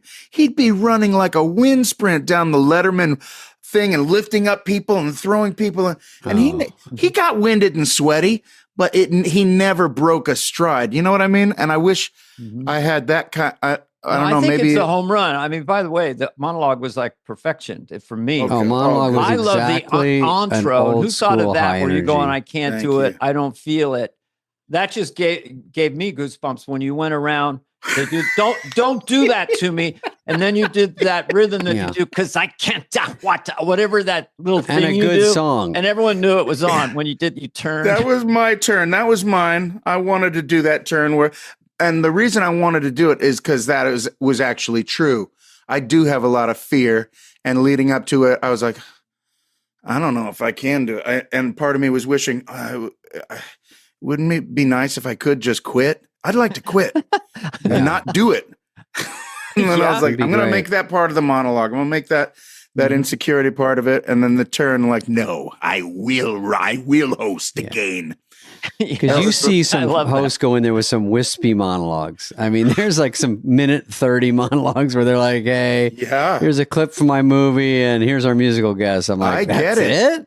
And then conversely, it was not that long ago that I think Dave Chappelle broke the record for the longest monologue, right? I think so. Sure. I think it was 19 minutes or something. Yeah, 19 minutes. Cigarettes. That's like a quarter of the show. Yeah, but, when he's hosting, you're like, oh no, my sketch. Did Lauren give you a thumbs up during the show or anything? Like during the show in between sketches, or a little bit. A little bit. I mean, I was pretty pace yourself, Jack. Yeah, dude. Lauren said the funniest thing. I don't think he was trying to be funny, but after the rehearsal, when he saw me do the tiger roll and he saw me doing that rockin' number, and he saw me sweating and wheezing, and he said, I just want to tell you a story. This is not a good. No, that actually is good. I like it already. Yeah. In the 70s, this is the beginning. We had Desi Arnaz on the show. That's all right. And he was he was getting up there. He was in his 70s, and I wanted him on because I just thought, yes, he's older, but he's an icon. And he had been on, Lucille Ball. And I was like, yeah, oh my God, that must have been a trip. I'd love to see that. And he said that Desi was kind of struggling. He wanted to do his Babalu number. Mm-hmm. That was like his trademark that he'd been doing, live for decades. And Lauren was a little worried about it. Can he still pull it off? And he was doing it, but he could see that he was starting to sweat and really struggle physically while he was Babalooing, and he wouldn't stop. And And then he looked closer on the screen and he's like, Desi's lips started to turn blue. And he started to worry like, oh, he's about to die. And he like just pulled the plug on it and said, just go to commercial, whatever. And when I was like, wait a second, are you telling me this story because you're worried I'm going to die? When did he tell you the story? Lauren was a little worried. He was just warning me not to go too hard. Because if I went full hard as a motherfucker, that I could. But you're a kid. You're 55, right? Is that exactly. It's like no, it's apples and oranges.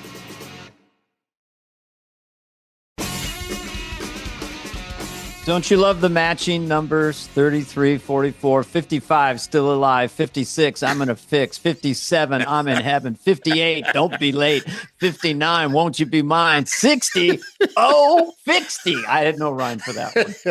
But 55 is a cool age. I could, yeah. So I like that. I mean, doing Minecraft, doing that is doing a movie grind every day. No one even thinks about it, but it's, I don't know where you're on location or what you're doing, but just to get up every day, memorize your lines, be on the set, take after take, heat, cold, changing. Working with CGI. It's a beating, lights. Oh, yeah, working with CGI. Where did you do it? We did it all in New Zealand, in Auckland. Oh. And that was a great kind of reunion for me with some of those crew members because I had worked in New Zealand on King Kong 20 years earlier.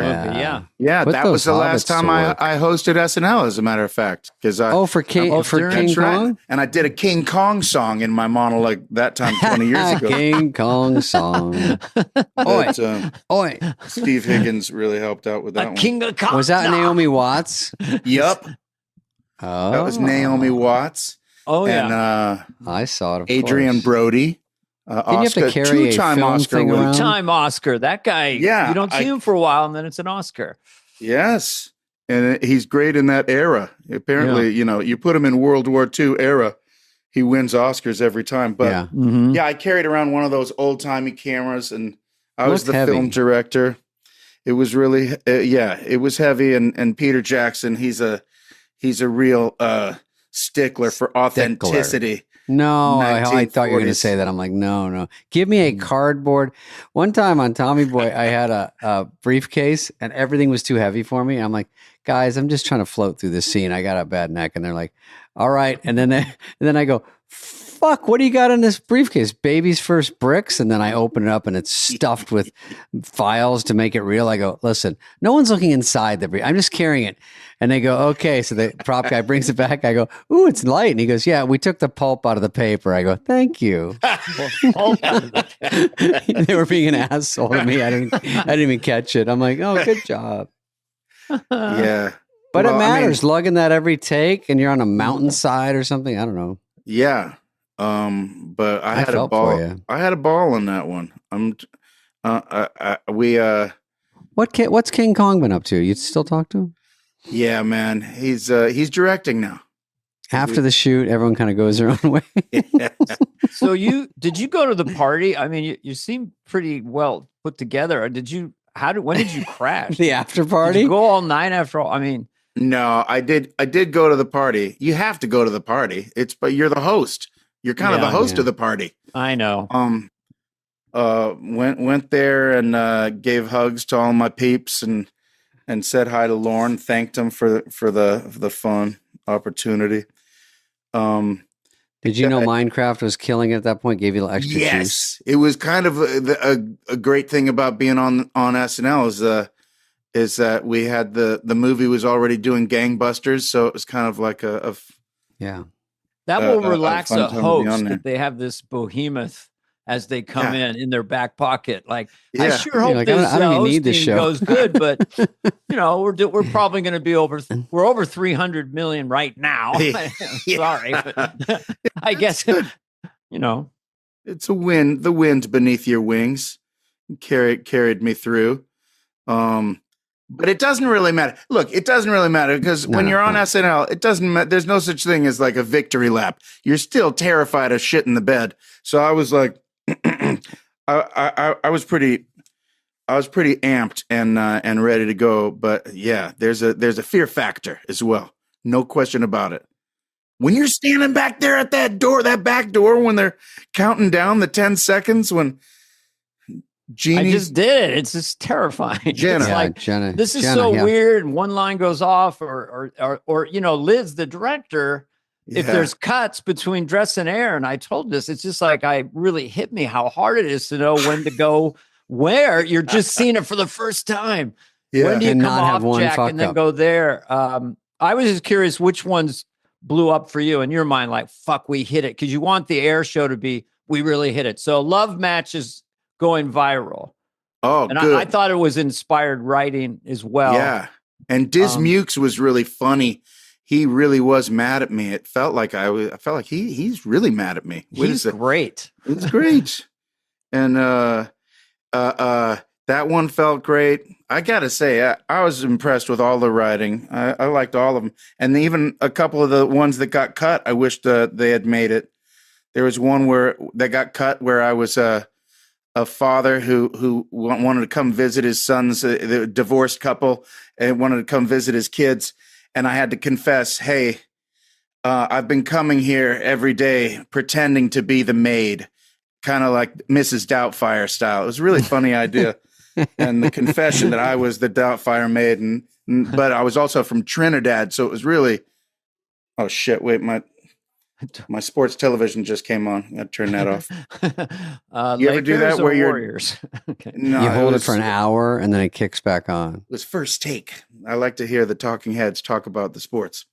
The Lakers. Yeah, I'll do it for you. Luka, he's good. Yeah. Hey, while I got you, I'm going to turn the tables. I'm going to ask a couple questions. Please do. Spade, first of all, I've read all your books, Spade. And when I say I read them, I mean I listened to them. Yeah. And which is actually the way you're supposed to take in your books, in my opinion, because your delivery is kind of like half of the magic. And I noticed, that because if you want to buy your book, it costs $5, but if you want to listen to your book, it costs $20. I was like, oh, he knows. He knows. Is that true? I didn't know that. No, it's not that. That's not the cost spread. I just noticed it costs a little bit more if you want to hear the delivery. Sure. And making me wet laugh. The beak. Making me laugh very hard. No, I see Jack Black over the years, and he is as advertised. He's fun. He's in a good mood. He's nice, and the true story. Always a couple laughs for sure. The true story. I don't see him enough. So that's not really a question. I just wanted to tell you I'm a fan of your readings, and I look forward to the. Are you working on another one? No, you're done. You're like.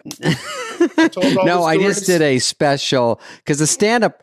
It really is kind of podcasting. Sort of jumped instead of audiobooks, you know what I mean? Yeah. I sort of told my life story, and then now when we do this, we just tell our same stories every week. And then to do a stand-up special, same thing. It's like it's all blurring into the same thing. People sometimes, I told Dana I do stand-up, and then these nitpickers are like in my Instagram on Monday going, actually, I saw a part of one of those stories on Ellen a few years ago. I go, yeah, no shit, Sherlock. What do you? I got to scrape together a goddamn hour, and of course, I'm going to dig in anywhere I can. I don't know. I don't have any adventures anymore. No, I've made peace with the fact that I'm going to be repeating my same life stories over and over again in every interview for the rest of my life. It is what it is. And I've made peace with it. I know. I don't have my teens anymore. I used to think, I can't tell the same story because then people will go, I've already heard it, and turn out 9 times out of 10, they've never heard the story or don't remember the story. Who the fuck cares? You just tell your story. Or they like to hear it again. And you never tell it the same way. I do my acting. I was doing stand-up this weekend. Oh, sorry, Jack. Just give me 20 minutes here. I was doing stand-up and and I tell us, and I go, I'm doing all this new stuff because I have to put together more material. And I'm like, give me my old juicy closer that fucking works where, you know what I mean? You go, why do I have to throw this in the garbage? And then you never get complaints if you do a bit that kills. No one's ever like, change it. I loved it, but I think I've heard it. It's like, good. When I see comics do this, with a bit my from favorite 1983. Dana, I have a question for you. Dana. Now I'm going to turn the tables again. Yeah. It's your turn to be in the hot seat. It's like Coney and Moreau on Broadway. You know how like when you host SNL, you get a little dinner early in the week, like a Tuesday dinner Right. With Lauren that Lauren hosts, but really you're hosting because you're the host. You're also the kind of the host. Gotta be there. You sit next to Lauren and you feel a little pressure to like entertain the table because it's like you're the host. So I don't know, zingy, zingy, boom, boom. And somehow we got on the topic of your appearance on Bill Maher's Real Time with Bill Maher. Oh, and how you just didn't let him get a word in edgewise. And it was the funniest on... I like that show. I watched that show. And I'd never seen anyone just take full command like you did. And I was, we were all singing your praises. Did you go on to Bill Maher Real Time with that plan? No. Or did that you just showed up and then you just... if you're on a roll, it's better to not have any questions. I'm doing this stuff without an audience. And then SNL doing Biden, it was a little, I was part of a team, and it's sort of like I came out and there are 80 people standing up with a lot of noise. Yeah. And so that just triggered me. Like, okay, I'm just going to ride this wave. And then I realized that, Bill, we kind of got to know him. He's a bit of a curmudgeon. So you kind of want to fluff up his hair and give him a hug, kind of like, Bill, because underneath there's a marshmallow there somewhere. Yeah. But just rode the wave, had a lot to get out of my brain, I guess. It's fun when you just let go. You're not really thinking. I was doing a truncated version of what I do on stage right now. But anyway, that makes me happy. Thank you. Well, do you do any music on your on-stage act now? Oh, yeah. I've never stopped because in the honky-tonk bars, clubs I used to play, the audience would start to fade and talk, and they were drunk. Show us your dick. And then there'd be the blender. Yeah. So I started bringing an acoustic guitar up and fiddling around with it and playing chords and doing Neil Young and things like that, just because of the noise would get the audience like stop talking. So I do like to play guitar at the end, and I do different things like something you would do. I do a thing about a heavy metal guy who's angry at the microphone, so he's walking away from it and really hitting these power chords, and he goes toward it, and then he walks back.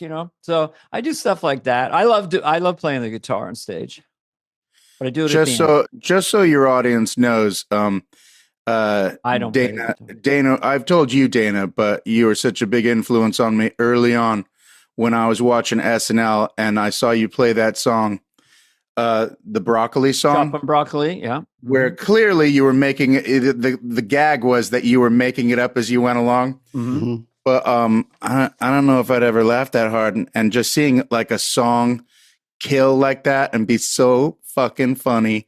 And also the reactions to your song of them just like drinking up every Sigourney Weaver Phil and Hartman. Sigourney. Yeah. But it was a big inspiration and a big reason why I started doing comedy music combos. So I don't know if you get that in people coming up to you now and saying, I saw you do this and I'm doing this, but that always shocked me. I had not watched that sketch until maybe 2 months ago. I never watched anything. And I thought, that was pretty good, because I'm too self-critical. But too. You're like, what about it do people like? It's so fun many to people watch. yell it out because I guess there's no joke. And your style is kind of rhythmic, and I don't know what you call it too, but abstract and musical, really.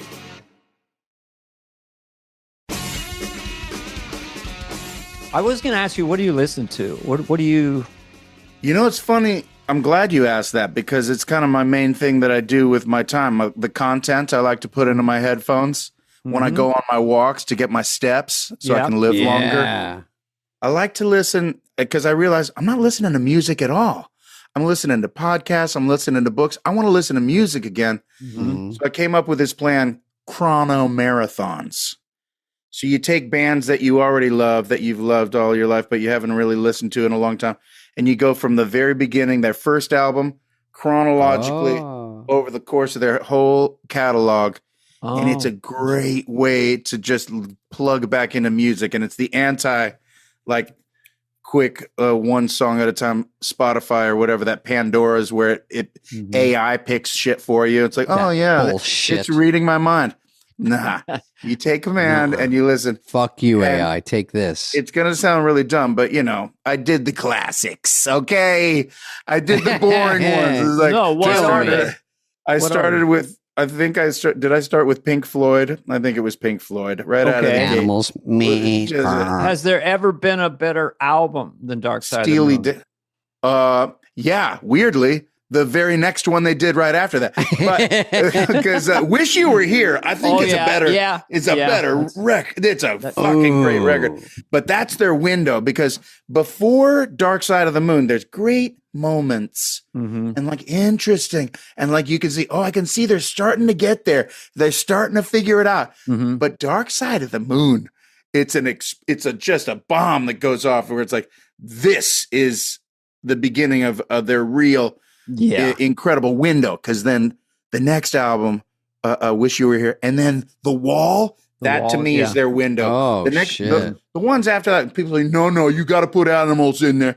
I say, "Nah, I think the window's closing." That's what I said. It's good. No, there's good stuff, but and it's cool to see all the bands you pick, all of them.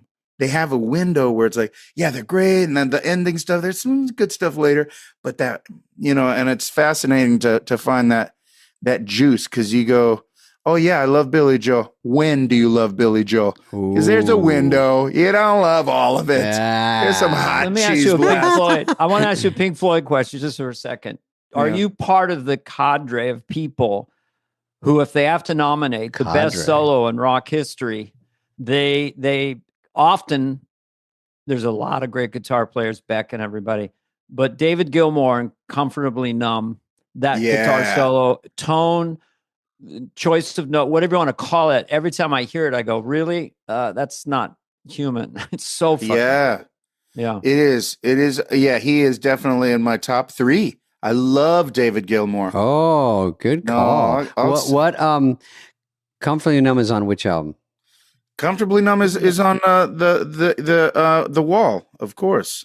Okay, don't act like I'm some dumb shit. Hey, I felt like it was a test. If I failed it, all of a sudden it was a test. I'm like, oh wait, I didn't want to trip him up. But what about Animals, I Jack? almost said the White Album.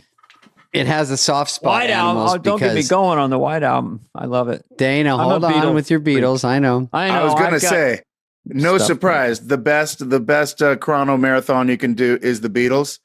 But don't do that first, because then you don't really want to do any more chrono marathons after the Beatles, because everything sounds like garbage. Jeez, you're like my new best friend. It's too good. I know, and too varied. I mean, I was talking to the guy who just produced Jimmy Fallon, and the gentleman who just produced Elton John's album. I'm so sorry for No. His name is Watt. Yes. Andrew Watt. Yes. Super nice guy. Watt. Hung out with him at the parties. Brilliant. Really smart. And him and Jimmy Fallon. Oh, yeah, we love the Beatles. We love them a lot, And I said to both of them, I just said, what do you think of that? They go, Abbey Road. Have you listened to Revolver? And neither of them really were familiar with Revolver. Yeah. Come on. I mean, Eleanor Rigby, She's Leaving Home, And Your Bird Can Sing. Yeah. Lennon's first song was it Girl or no? One of those Lennon-y songs, Anyway, so I feel the same way. I also Zeppelin will come on sometimes on Sirius XM, and I go, that shouldn't be allowed. It shouldn't happen. Zeppelin is a weird one where their window actually was almost the whole thing. They didn't have any. That's true. That's true. The last album, Coda, it was hit or miss. There's still some crushing jams on that one, but for the most part, it's an insane. Like you do wonder, wait, did they worship Satan? Because how did they get so many great records and so many great riffs? How long was that run, Jack, of Zeppelin? It was like it's a 9 album run. It's a 9 album run. Jeez. And right out of the gate, you got Good Times, Bad Times. One of my favorite songs of all time. And is that Purple Operator? Just John Bonham and whoever mic'd his drums, or how they got the value and the connection between the snare and the kick drum. We talked with Bill Burr about this because he's a drummer and a drummer fanatic, but that tone. Bill Burr, also great on Bill Maher. Bill Burr came out and really went straight at him. That wasn't on his show. That was on Club his Random. podcast. Oh, Club Random. Yeah, you're coming in with your smart ideas. You think you know all this fucking stuff. I love it. You're just an armchair athlete. You don't know fucking dick. All right, Bill? I mean, Bill just. I love to watch him get roasted. It's great. Yeah. But I really want to go see him on Broadway. He's on Broadway right now with Bob Odenkirk, who we all know and have in common as a friend. Definitely. Was Bill Burr at the show? To see Bob Odenkirk. Bill Burr was at this show. I think they just did their Broadway show, Glengarry Glen Ross. Yeah. And just walked over to 30 Rock because they were all, three of them were there because Kieran was there, Bill, and Bob. Mm-hmm. But I want to go see that. Bob. I'm gonna find an excuse to fly out there. Jack, you killed it. That's Bob Odenkirk. Oh my God, it's so good. It was so funny. You know, Bob gave me my big break because he put Tenacious D on HBO. Mr. Show. With little short films that would play before Mr. Show. And that put us on the map. And so I always thank my lucky stars that Bob has an eye for talent. Paths. What was your movie that kind of boosted you up? Was it High Fidelity? It was High Fidelity that got me really going. Yeah, that was the one. In the Game, and that was because John Cusack liked Tenacious D. I always think it was him that pushed it through because he was, he's the star producer and writer of that jam.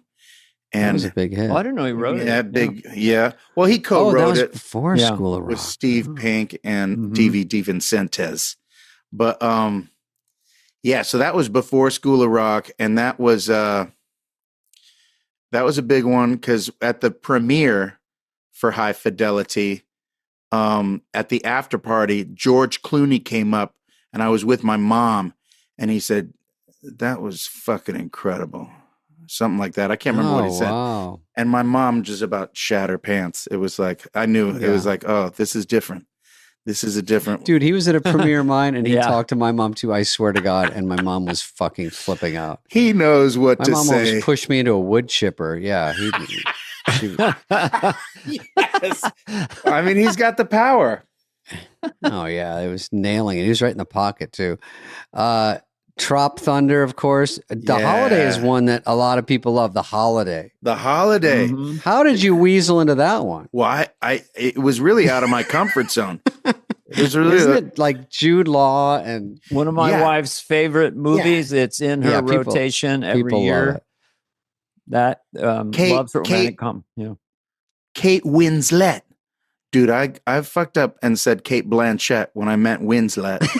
That's their fault, though. Their names are too similar. Yeah, that's not playing fair. But that was really the best part. Is like, how am I in a scene with Kate Winslet and we're like semi-romantic? How did I get this part?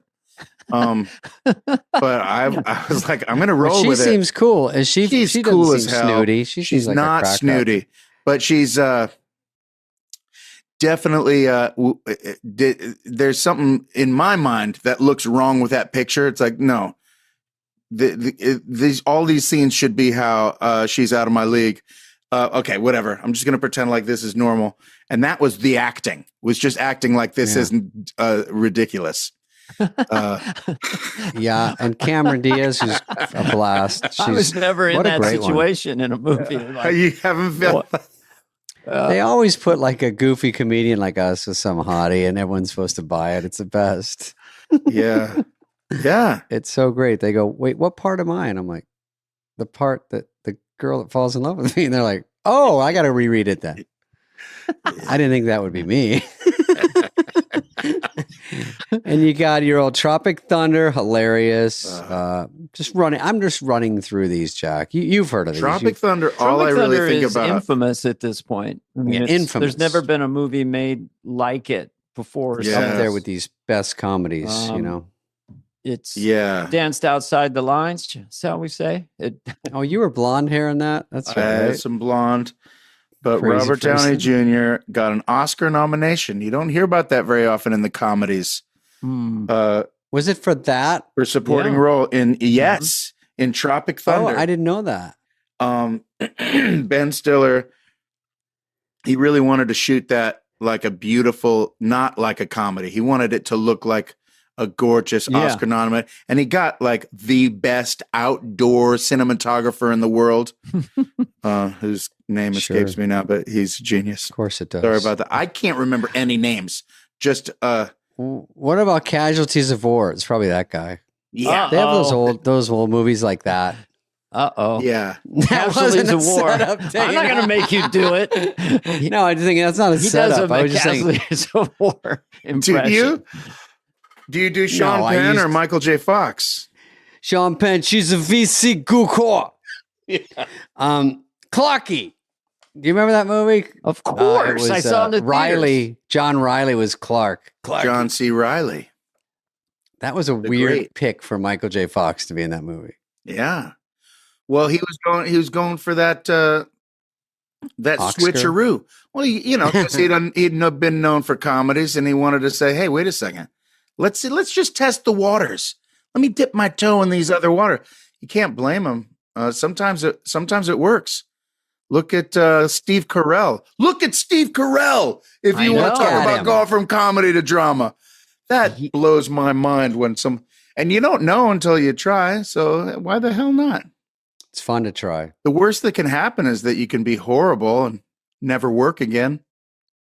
Do you get wounded easily? Do you read comments or reviews that you don't? And do you read them at all? And do you get wounded, or you have a good attitude like that's just that guy's opinion, fuck him, or whatever? Yeah, I read the negative ones. I skip over the good ones. I'll get the gist of it and like, yeah. Okay, good. And I look for those bad ones and I'll read every word. And I will mutter to myself, "Fuck you, you fucking asshole." Who is that? Yeah, I do too. Owen Gleiberman or whoever it is. Now, I'm not going to. Guys from Entertainment Weekly. He hated me too. Owen Gleiberman, that guy's a famous troll. I'm gonna commit this name to memory. And if I ever see this reviewer on the street, I'll have some choice words. I've never followed up on any of them, but sure. Owen Gleiberman is like, his review was a little harsh. He said, "Tommy boy, this worthless piece of shit." I'm like, hey, come on, it's a magazine. He didn't say that. No, he hated everything I did. He would be pretty hard. Here's your review for Saturday Night Live. I have it right here. Jack Black is nothing short of a miracle. He just saved season 50 of SNL. Over here, I have Minecraft. Jack Black is exceptional. It's a performance that shouldn't be this good, but it is. He owns every second of the movie. This is a Jack Black summer. Oh man. Thank you for cherry picking the good ones, because I know it's a splat on Rotten Tomatoes. You had to go find those fresh ones. You found some fresh ones for me. Thank you. Well, on YouTube, dude, I haven't combined to get 100 yet. Here's a 10 times Jack Black wasn't funny. It's got 48 million views. Is that really on YouTube? I'm sure that's real. I'll see it in the corner of my eye. Was Dana Carvey ever funny? And I click off as fast as I can. Is there any evidence ever? No! 10 movies David Spade ruined with his presence. That was made up. It sounded a little too real, though, because they do that. That's a genre. Was this guy? 48 million was a little high. 48 million was stout. But are you writing? How are you emotionally? I don't know if you have a therapist or anything, but like this big whoosh, and I know you've got this big light. You're a mature adult person, and you see where there's highs and lows of a career and this and that. But where are you able to kind of like sit for a moment? I've done good. Do you have a moment of that with yourself? Or are you a little numb right now, actually? I try to look for the one bad thing that's happening and focus on that. That keeps me grounded. That you had to do this today? And why would you book this so soon? Couldn't you get a week off? I'll tell you why. I was looking forward to this. I love you guys, and I've been hoping that we could get it together. I feel good. Feels good. Yeah. It hit. Yeah. I'm always skeptical, though. I'm like, can we just wait for a second before we go calling it a hit? What if it tanks next weekend? Let's see if this baby's got legs. Talk to me in a couple weeks. Okay, guys? I'm always. What if they stop throwing popcorn? What's the number where you will just go, it's a hit? Like $1 billion or 500 million global box office? What's the number where you would go, okay? Because it's probably 350 by the end of this weekend. I predict it'll be.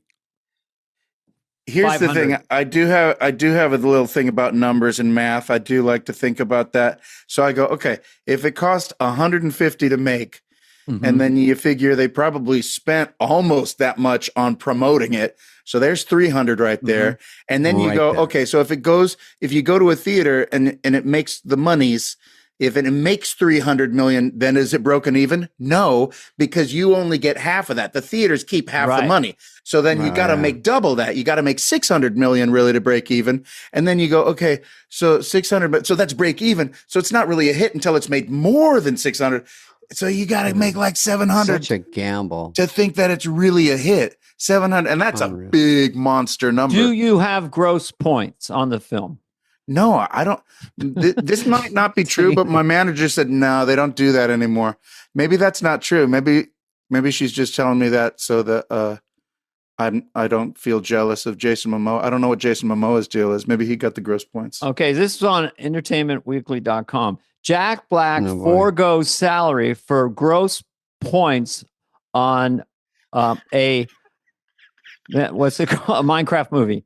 Oh man, I wish. Good Lord, could you imagine if I had pulled that gamble? I never bet on myself like that. I'm always like, no, just make sure we get the money up front.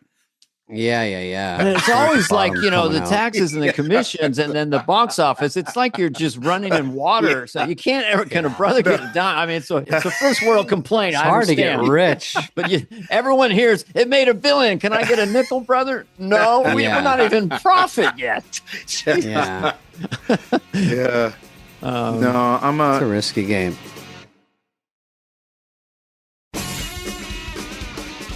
All right, we'll let Jack go, but let me ask a couple wrap-up questions. Just 30 quick questions. Great. I'll try to rapid fire. I'm not good at these. I'm a slow guy. No, these aren't rapid I've fire. got this one or this one series of questions. It'll be quick. All right. No, this is just want to say good job in Jumanji. I thought that was good. Oh, thank you. I like Jumanji. Yeah. Jumanji was great. And I watched that and I go, I get why this is a hit. Yeah. It wasn't even exactly for me. It's kind of for slightly younger, but I'm like, I get it. It's funny. Yeah. It's cool, weird. I like it. Glad they kept doing them. I'd say when you're not doing Dana, drama, your turn. you do drama. When you're not doing drama, then I think it's a underrated commodity, and it happened on SNL. I haven't seen Minecraft yet, but that you are fun. Oh, good. And make people happy. So when I see you out there dancing and singing, I'm just happy and you're fun. And I do think where the world is today, or whatever you want to call that, it's just fun is underrated, fun. Yeah. And when you're having fun, and you were having fun the whole show, I believe, with the Indiana Jones guy and the whip, the first play guy that was great too. That was fantastic. Calling and Heidi a dry Helen, one that I like, Bass Lake, where everyone keeps playing bass.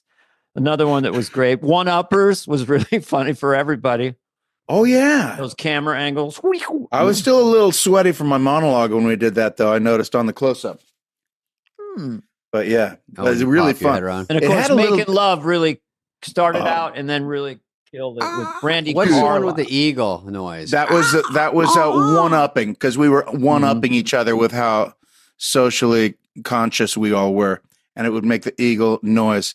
That one was really funny to me. It had like hints of Debbie Downer. You know what I mean? Where it's like the sound and then looking right down the barrel of the camera. That just works. It just works. And it was well written. Well, to connect it to people flexing to everyone else, or what they're doing, is so great. And then have the violence of, take that. I mean, it was just, I was inspired. I thought the writing was really first rate. I thought it was inspired writing.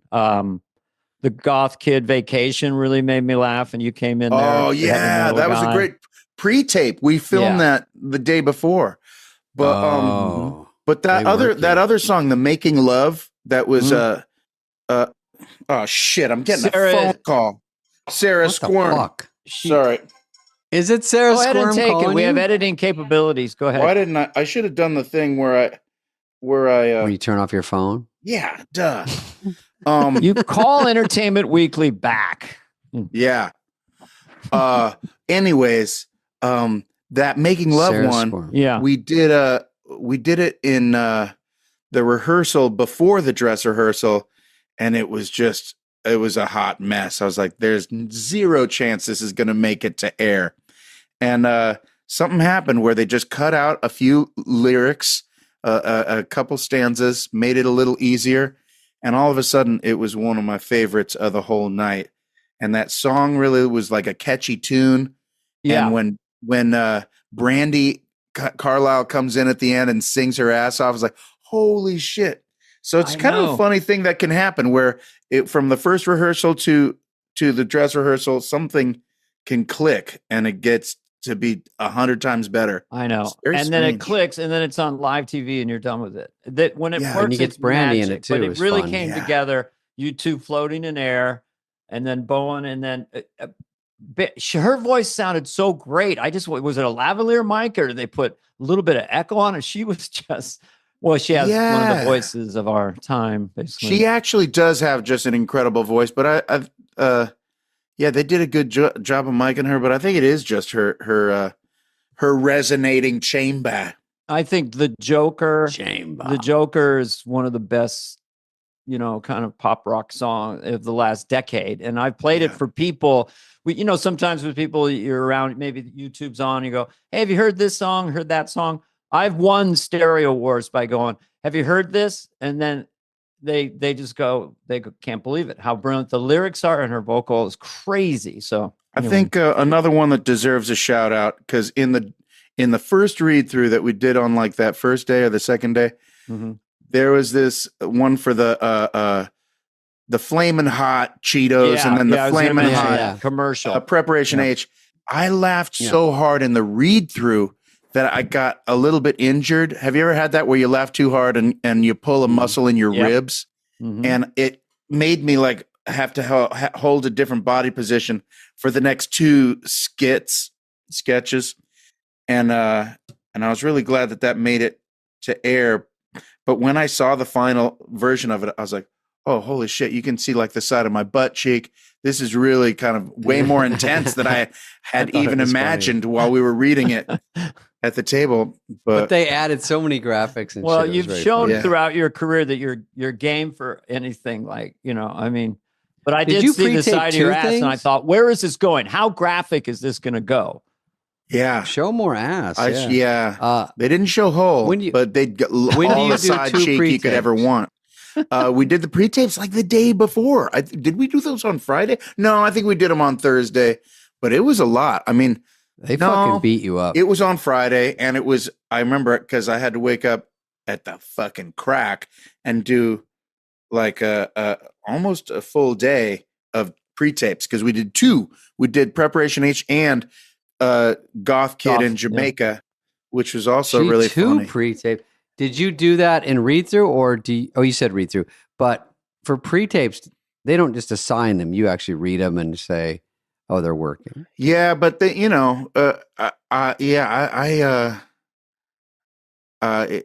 was down. I like the idea of pre-tapes because even though it's a long day, it lightens the load on the actual show. Yeah. And they both crush. They both are great. Did you, your energy, did you ever, like, before the air show, were you in your dressing room kind of going, okay, are you like Fraser on the stool coming out in the 15th round, or are you feeling really good? Because it's like the audience and the live element will bring a lot of energy, but it seemed like your energy was just perfectly up there all the way through the show. Good. Must have felt good because you don't know. It's like riding a horse and you go, do I have this? And you got it.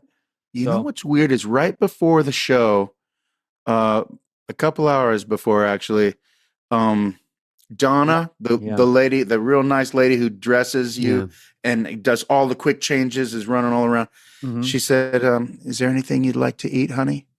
And I've got this feeling like that's what it sounds like right before you die when they say, this is your last meal before the electric chair. Anything you want. And I was like, I really have a taste for like an Italian chopped salad, no onions. You got it, babe.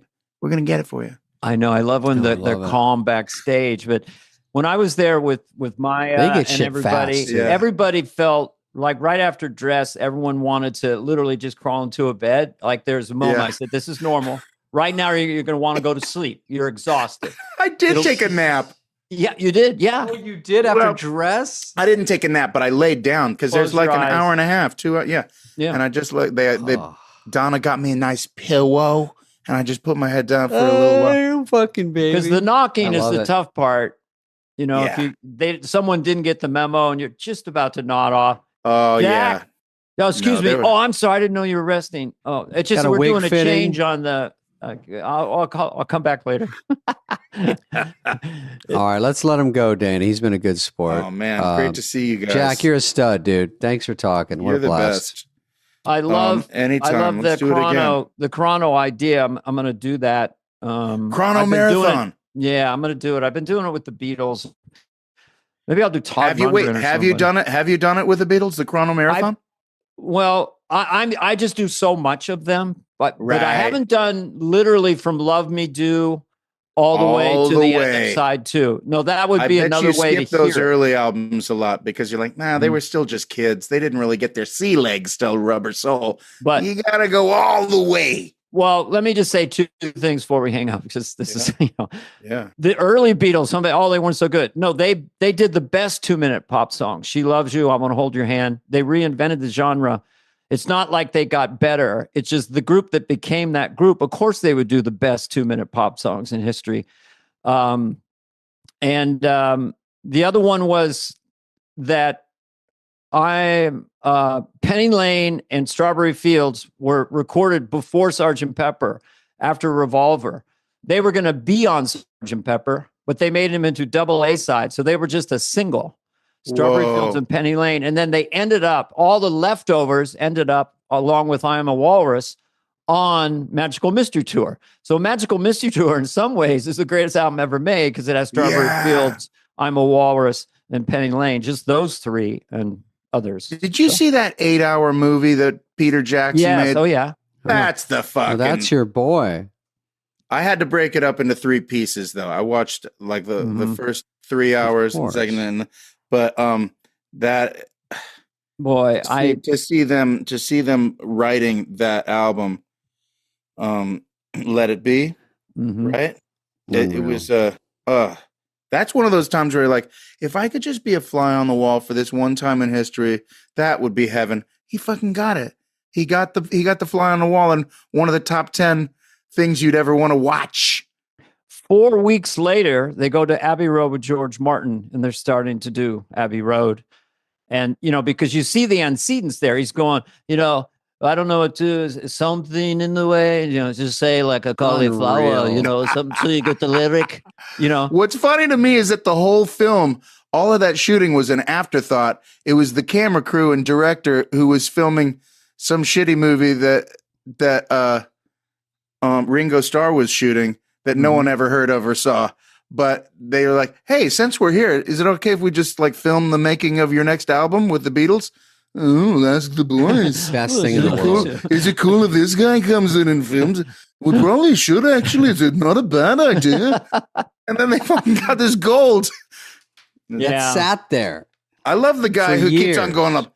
Guys, you've got to do the final farewell concert in Dubai or wherever the fuck it is. The worst idea. Wherever it was, it's like, they're going to end up on the roof of the building you're in, you jackass. But, and because he kept on pushing it. No, you got to go to, I can't remember where it was. All right. Well, it was Dubai. It's been a blast hanging out with you, and we'll see you around campus. Yes. This has been a presentation of Odyssey. Please follow, subscribe, leave a like, a review, all this stuff. Smash that button, whatever it is, wherever you get your podcasts. Fly on the Wall is executive produced by Dana Carvey and David Spade, Jenna Weiss-Berman of Odyssey, and Heather Santoro. The show's lead producer is Greg Holtzman.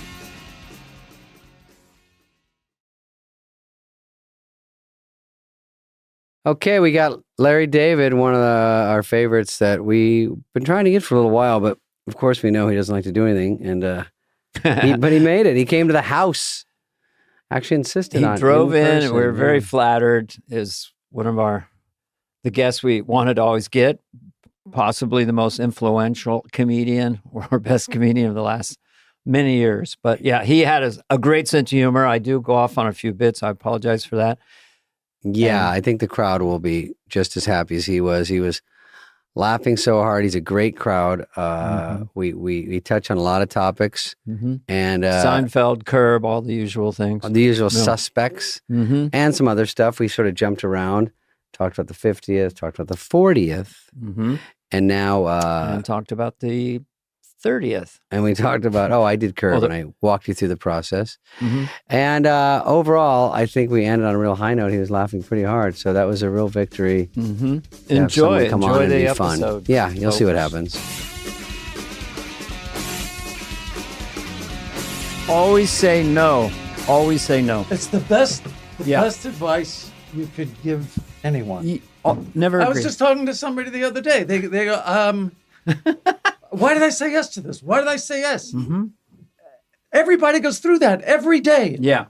People cannot say no. It's so impossible. Well, if you're turning down a lot, it's a rhythm thing. No. But at least you're known as someone that says no. How many podcasts do you turn down in a year?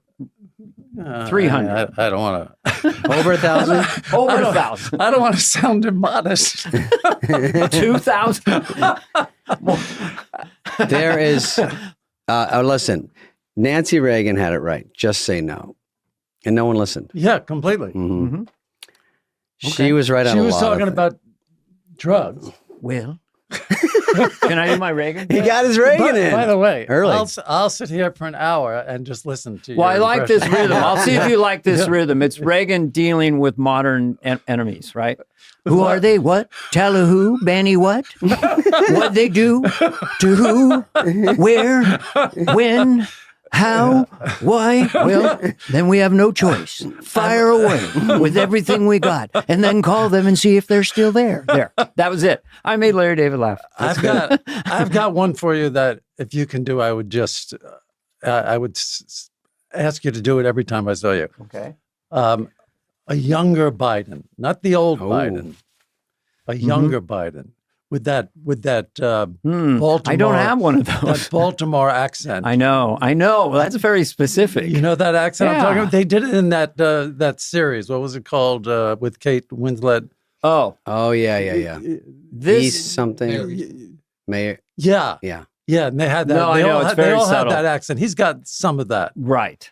This never doesn't get a laugh in stand-up. And I'll do it over and over again to the audience. Yeah. No, I'm being serious. And I say to the audience, I will keep doing it until you don't laugh. Oh, I'm kidding around here. Yeah. I'm serious. So, see, you're so lucky that you can do that stuff. Because I don't have jokes. Well, I mean, if something you do isn't working, then you make them laugh again. You always have a laugh at your disposal. For sure. Most stand-ups don't have that laugh at their disposal all the time. It's terrifying to go up, and if you don't have a go-to something. Right. Dana's got great stuff. And also, you can put a 10% joke in an impression, and it's worth 100%. Yeah. And just ride the rhythm. I put on my notes. Stay here. Don't be in a hurry. Stay here. If it says Ross Perot, you're going to do him for or Anthony Fauci. Every president since Calvin Coolidge, he does, and the crowd's like,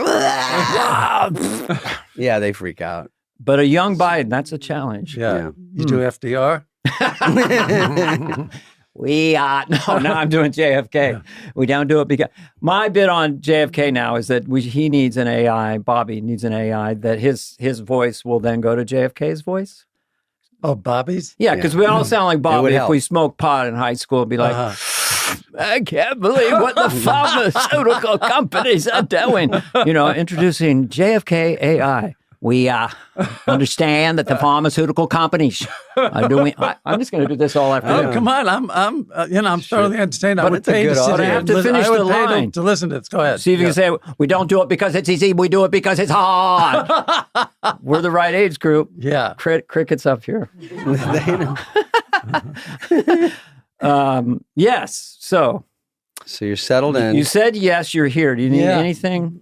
I'll open some water here. Yeah. Mm-hmm. We got you some of the high fancy water from your rider. Has any human performer... How about those people who They want like grape jelly or something. Yeah. Have you ever seen your writer? I don't know if you do a lot of stand-up. Have you ever seen your writer? What are you demanding? Me neither. I feel like yours is a little below J-Lo, but above Chris Kattan. Let's see. I've had people in tears coming at me. I'm coming backstage for the gig. We only have 3 towels. Yeah. I go, We couldn't find Triscuits. I didn't see my writer. I don't, anyway. I don't like to eat anything at all before I'm going on somewhere. Not even a little bit of a bite of chocolate. No, nothing. You still do stand up? Do you go out and do like an hour? No, last year I did, I was interviewed on stage. On stage, Oh, okay. yeah. Cha-ching. One of like these bullshit things? Yeah, something like this, yeah. Yeah, those are the best though, because it's not really... Yeah, it's not stand-up. It's not that hard. Right. Yeah. Oh, yeah, I heard before the pandemic, Julie Louis-Dreyfus, remember her? You know her. Yeah. She was doing interviews. Check out the call sheet. You'll remember. She was doing interviews for corporate events. I thought, oh, man, that's so nice. 20 minutes with the CEO.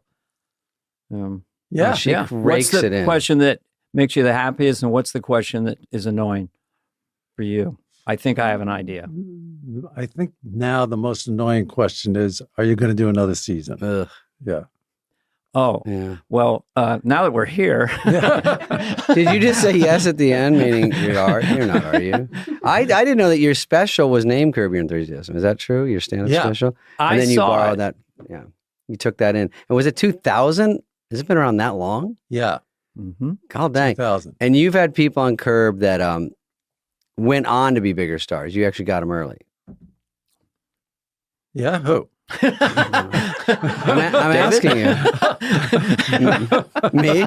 Well, that's exciting. But No, I do have a Curb story for you. Yeah. You might have heard it because you were part of it, but Dana, I did this young man's show. It was one of the great fun things of life is to be on a show that's a fucking hit show everyone loves. Right up, everyone's sensibility. Everyone in the future goes, oh, I want to do a show like Curb. That's the most common thing I hear. It's 10 times more complicated than they can probably think. It seems very easy, looks easy. I think the fun part when I did it was the idea was I don't know if you remember this, you did so many, but you wanted tickets to a Laker game. And you used to work at NBC, so you asked the president of NBC, and they have 2 sets. This is, I think, true anyway. So they say, yes, give Larry 2 tickets. So you go with Jeff, and you're in the rafters. And then you get the binoculars to see, oh, they have 2 sets of tickets. And then you go, who's on the floor where we wanted to be? And he's sitting with me. Right. And so you're like, that motherfucker, why is Spade down there? And why are we up here? I was on Seinfeld. So anyway, we run into you guys leaving. And the part that I thought was interesting, I didn't even tell Dana this, but it's like the way I remember it was someone comes up to me and I think we have the forum or wherever it is. And I think, and that's how big of a production is. You have that, you have extras. We did some at a real game. I think we used those Endeavor seats or whatever, William Morris. And then, so we were at the real game. And then afterwards, we get a bunch of extras to stay. And so we were leaving. So me and the president of NBC are leaving, and Larry's coming out with Jeff. And they come up to me and they go, you're going to run into him. So be apologetic. Something like that. It was just an idea. No lines. And then I go, and what's Larry doing? They go, you'll find out. So then you guys decide what you want to do. Obviously you decide. And so we come in and we have like a 5-minute talk where I'm like, sorry. Because you're like, why would he be there? I'm like, I don't want to be a part of this, whatever. Then they go cut and then they come back and they go, this one, defend yourself. And it's so funny because you have 5 seconds. So I'm like, well, whatever happens. And I don't know what you're going to do. And then you're like, why would he be there? I'm like, well, we both were on big shows. And you're like, well, I was on Seinfeld. I go, well, listen, we're both top 10 shows. We're both, it's kind of a push. And you're like, a push? Well, just shoot me was the same as, so anyway, it just makes for a fun, real, fake argument, whatever. And then they did like 1 or 2 more of different things. It was a blast. David? It's very interesting, honestly, for people to know that, because the hard part for Larry is to go in there and decide which is the funniest version, what line. That's just so complicated. The greatest part I love is when I can tell that you or the great Richard Lewis or Jeff Garland, you're not sure you're doing a take. because you're just talking and you might use it, you might not. Right. I mean, it's the absolute opposite of a traditional, Larry Sanders was the first that I had an experience like that. First of all, I never would have done a show if I had to memorize lines. Smart. It's too hard. Yeah. It's I don't like it, and I'm not really an actor. And you have to be you have to be an actor to memorize lines. I suppose I could do it, but it wouldn't be fun. Here, I'm kind of making it up as we're going along, and I don't know. It's just I just laughed my way through 12 seasons. I know it's infectious to watch. The last 20 years, I don't think I've ever gone to any kind of meeting about any kind of show where, it's going to be like Curb, or we're thinking like a Curb type show. Has anyone even landed close to the sensibility? And what is the secret? You don't have to tell us here. Yeah. You can cut this part out. If there is like one secret. Tell us who's done it poorly first. Who's doing it? I don't even know who's doing it. The only thing I can think of is Larry Sanders in the 90s had a sense of 3 cameras going at all times, 16 millimeters, and Gary would say, you do this, kind of, or say something like this, Oh, did they improvise a lot? At least when I was there. Yeah. But I don't think it was quite like yours, where like you're so improvised. Whatever you have, it's working. Don't even. Yeah. Hey, are you going to do another season? No. Is there anybody you asked to do Curb that didn't do it, like some star that you wanted? I think there were some people who weren't down with the idea of improvising. Yeah. Some would like to do the lines.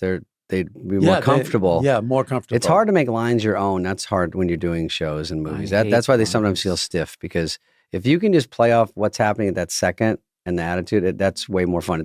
It is hard to do, though. I mean, the worst thing that actors did on the show is if they would try to be funny.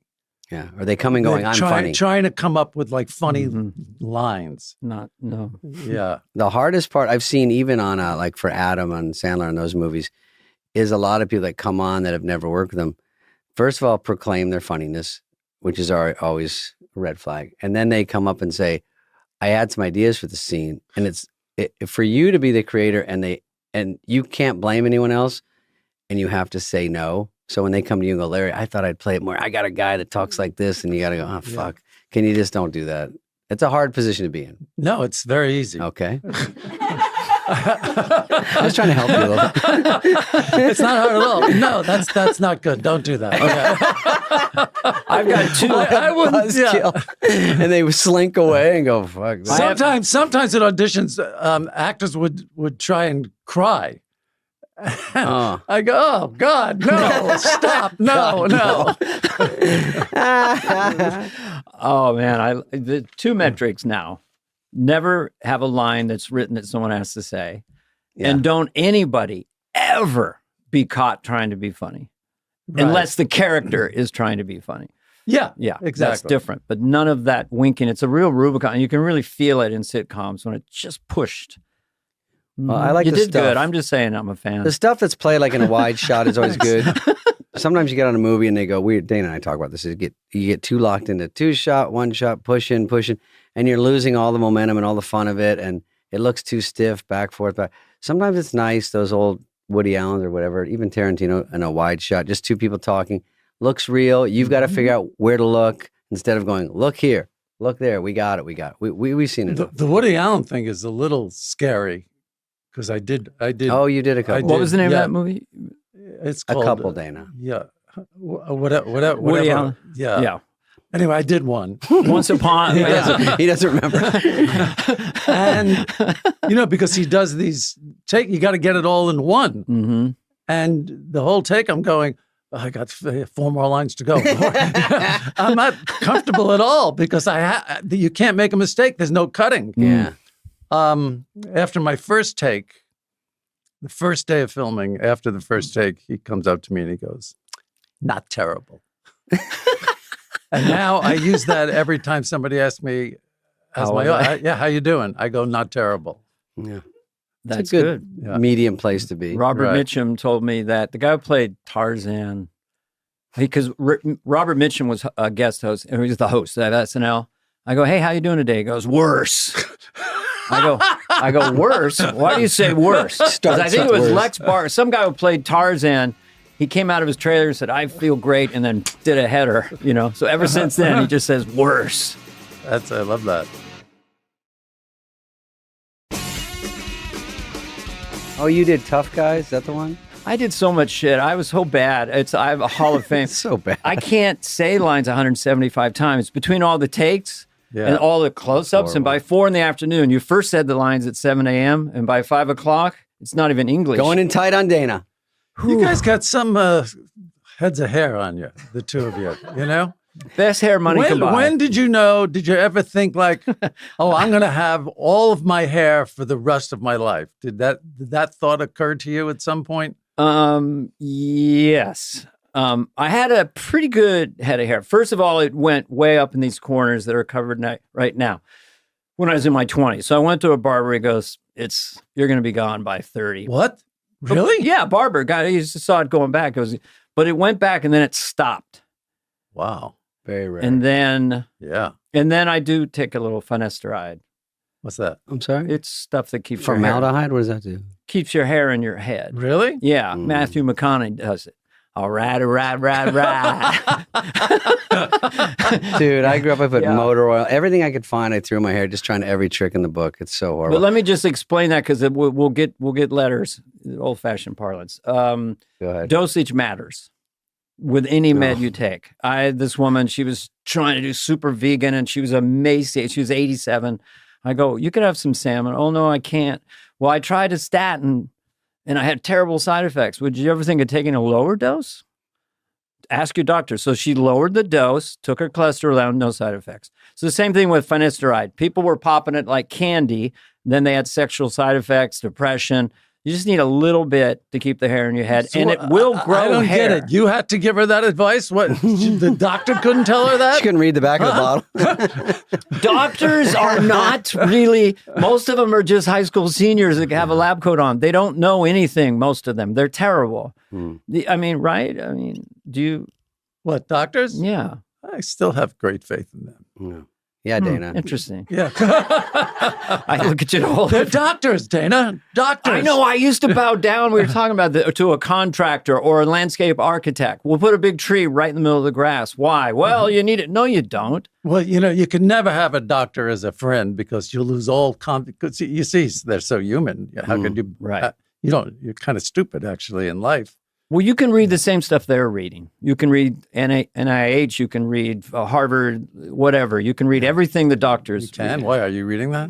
I do. I do. You do? A lot. If I have an issue of something, I'll look it up. I asked Dana for medical Don't you ever advice. research stuff? I don't want to read anything medical. It'll just scare me.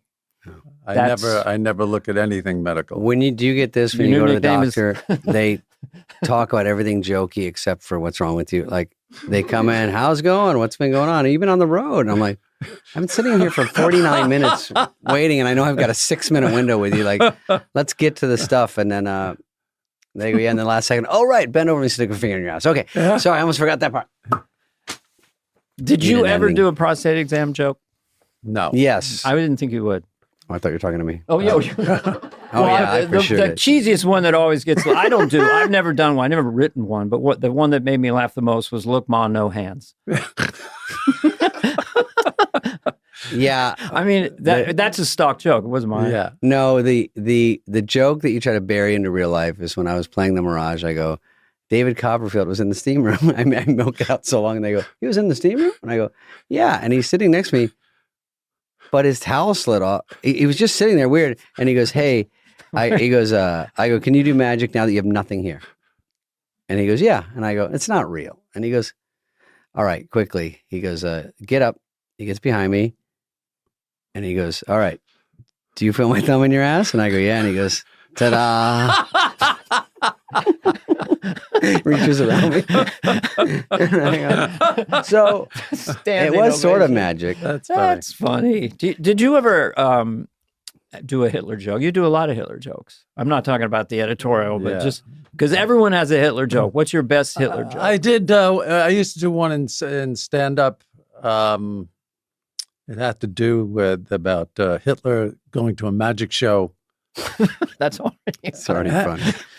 Anything Hitler does is fun. And he goes backstage after, and he's very insistent on finding out where the rabbit is. And magicians have a code. They can't tell how the tricks are done. Right. And Hitler's going, "Where's the rabbit? I'm very curious. Where's the rabbit?" And he goes, "Well, mein Führer, we're not really allowed to. It's a code amongst me." Yes. But where is the rabbit? It was something like that. Yeah, I forgot the rest of it. Where was it? Did you do that in the 99 special? I did. Yes, I remembered it. Yeah. Mm-hmm. Do you have a Hitler joke? Right one. I don't think I have one because, I did have a book when I did my first book. Oh, a couple people remember? Thank you. I used a picture of me when I was 5 years old. My mom had me in a little blue suit with white hair down to here. And it was a weird shot down on me in front of my old apartments.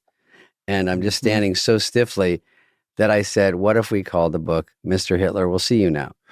Because I was like a 5-year-old kid, looked like a little Aryan. And it got universally no.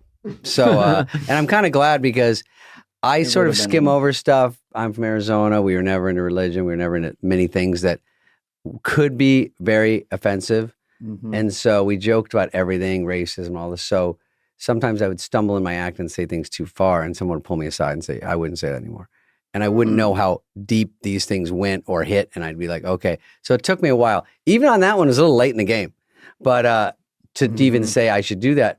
But Hitler gets thrown around and it offends too many people. I'm not Jewish. I did a Hitler bit. I was doing a benefit for Cedars-Sinai cardiology department, and I did a Hitler bit.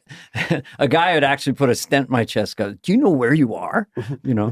And do you want to hear it? Yeah, go. It's not a bit, it's an observation, because I thought I don't have any original observation about Hitler. And then I thought of one, and I want you to tell me you've never heard it before. Hopefully. Or you've heard it before. All we do is see Hitler throughout history screaming, "I the son of a Wolverine!" We never see him talking normal.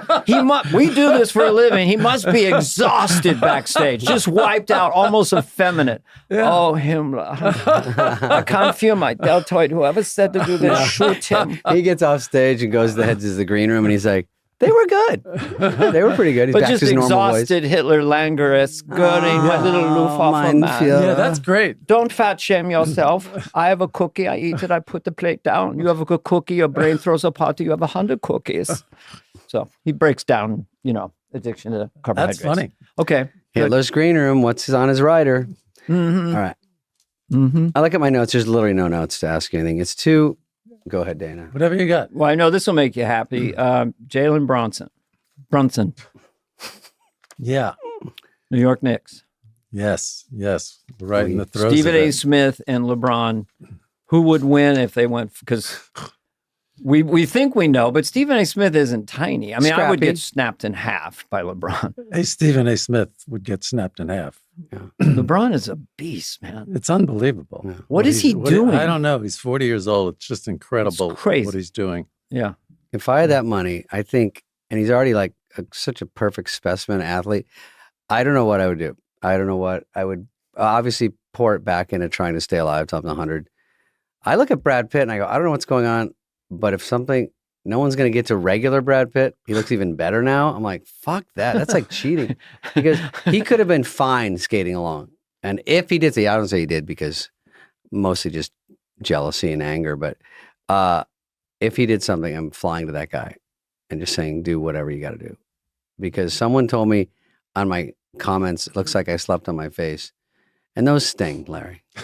You're supposed to let them go. And well, you look kind of the same. Yeah, you look the same. For like 45 years. Because when did your hair? But when did it go white? How old? It probably started in my probably in my late 30s. Wow. That was a joke. So, no, but Steve Martin, the same thing. Yeah. He looks kind of the same. Steve Martin was like 12. I'm working on this baby face with bangs. I'm going to be 70 in a month. Keep the hair messy. Really? You're going to be 70 in a month? Yes. Thank you, Larry. Wow. For being surprised. He didn't even comment you. Isn't that a great compliment when people are surprised when you tell them your age? Yes. Yeah. It is. But when you tell them eventually you say I'm going to be 70 a month, they go, oh. And you're like, really? I just know. Yeah. He looks. The worst is Can I get a really? Andy Samberg said, "You're going to be 70." I go, "Thank you, Andy." Yeah, it's a great compliment. Okay, I have something you may not have heard before. Tell me if you have. Carol Leifer was on our show. Okay. And she talked about you and Jerry, the dynamic. And she said, "You're John Lennon and Jerry is Paul McCartney." Have you heard that before? You probably have heard it. I've heard it. It's quite ridiculous, but I've heard it. Yeah. But then it makes you unpack it a little bit in your brain. Like, well, wait a minite. How am I Strawberry Fields and he's Penny what Lane? Would you rather be out of those Both two? geniuses. Yeah. Not bad. Yeah. I think I have a feeling our dynamic was maybe not fraught with the friction that theirs was. So, well, I asked Paul McCartney about it, and he said, "Well, the difference was, they were doing comedy, and we were doing strumming and singing. So it's a different thing, and the analogy doesn't quite fit, Larry David looks the same for the last 40 years. I go, I totally agree, Paul. Were you on CBS Radford a lot? Yeah. Oh, that's right. I think we were there at the same time, honestly. I think Just Shoot Me, Will and Grace. We were there up until 98. What was the call sheet? What was the order of the cast? I have no idea. Larry? Never looked at it. Tell me. You mean the Seinfeld call sheet? Jerry? Honest to God, one. I never looked at it once. What do you think it was, Dana? I assume it'd have to be Jerry. And then we'll keep going. I mean, it's a good question. What's those four in a row? I never looked at it. Julie Louis-Dreyfus, number two. She was probably a bigger name, right? Julie wasn't in the pilot. Jason was in the pilot. Oh, he might have inched ahead and leaned at the tape and got to number two. Yeah. I was not an early adopter. I was being wined and dined by NBC to do the Letterman slot, Warren Littlefield, and having lunch with him. You mean a talk show host? Yeah. You were going to be a host on television. Yeah. I know. It seems amazing. He'd be great. It wouldn't work at all. This is my first. No, he'd be great. Well, maybe if you had David as the co-host, it might have worked. We would involve them by Andy Richter. No, but basically they said, we have this new show. I think only 4 had been made or something. It's called Seinfeld, and we think it might be. It's going to be really big, and they told me about it and who was in it, and I just thought to myself, oh boy, that's not going to happen. Bomb. That doesn't sound like a winner. Yeah, I agree with that. Whatever I'm involved in, I never thought would work. Mm-hmm. So no, I thought it would be gone very quickly. I was just doing it for the pilot. I would do a pilot, get paid for the pilot, right. And then that would be it. Yeah, the chance of pilots going are so slim, especially. Yeah. And you're coming off SNL then? Was that SNL to that? So SNL was 84, 85. How'd that go? Oh, swimmingly. Well, you made up for it. It just shows that you just don't know. You need the right situation or whatever, because for you not to do great on that show and then you go off and do, well, some people do that. They have trouble there and they go off and do great. It didn't really bother me that much. I got one sketch on for the season. Yeah. I got one sketch on. It's like, and it reminded me a bit of a stand-up in a way when I'd be waiting to go on, and then I don't know, somebody famous would come in, and I'd get bumped and bumped again, and I was actually glad I got bumped because I didn't want to go on anyway. I was happy. I was happy not to go on. And so, I don't know, writers make such a big deal about if their sketch was going to be on. I didn't really care that much. Yeah. It didn't really bother me. Well, when I was there writing, all I cared about was getting picked up again for the next year because there's just no money. So I just don't want to look like an asshole. And they'd call Gervitz and Brad Gray and go, Lauren would go, I don't know, we may bring him back. So I'd have to get rid of my apartment. Mm-hmm. And every year I did that. And then there wasn't DoorDash, ladies. It was drag your your mattress down the stairs, and then you gotta re-put your my apartment was literally a bed, a desk, anything I could just literally carry.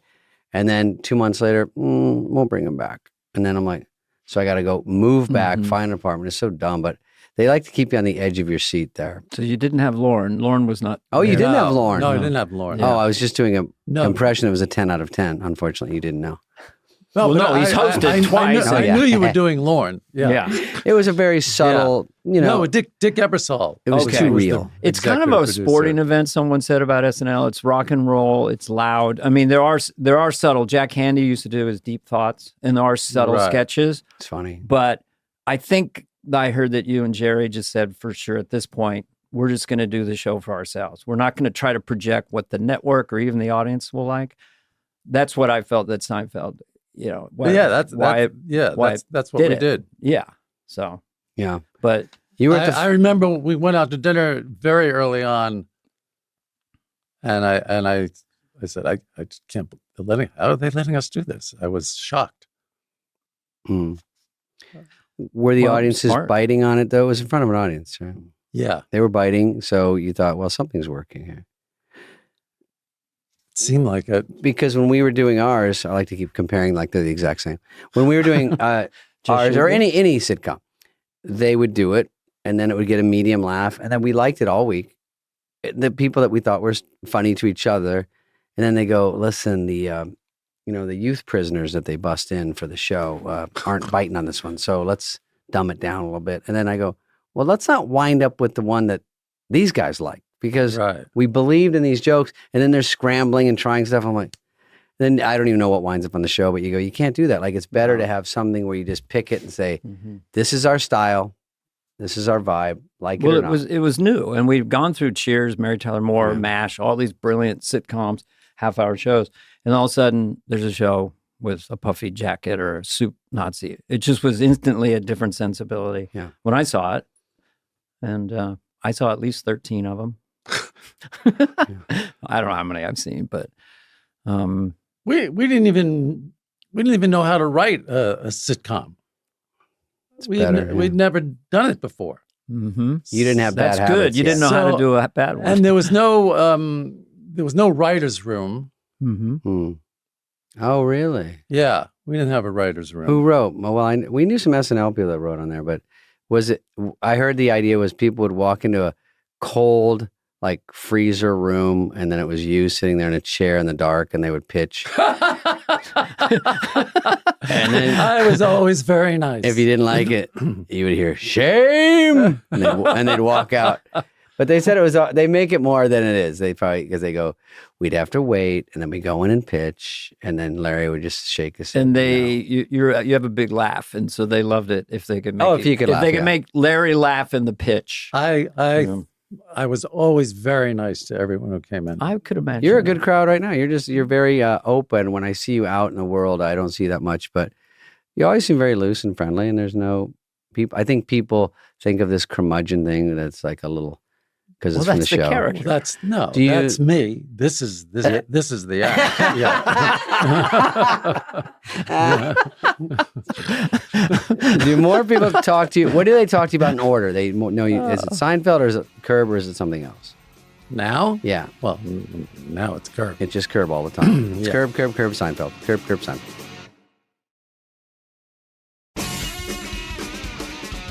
Was Jerry ever like Good question. Being sort of a stoic? He doesn't like people being neurotic and creating problems.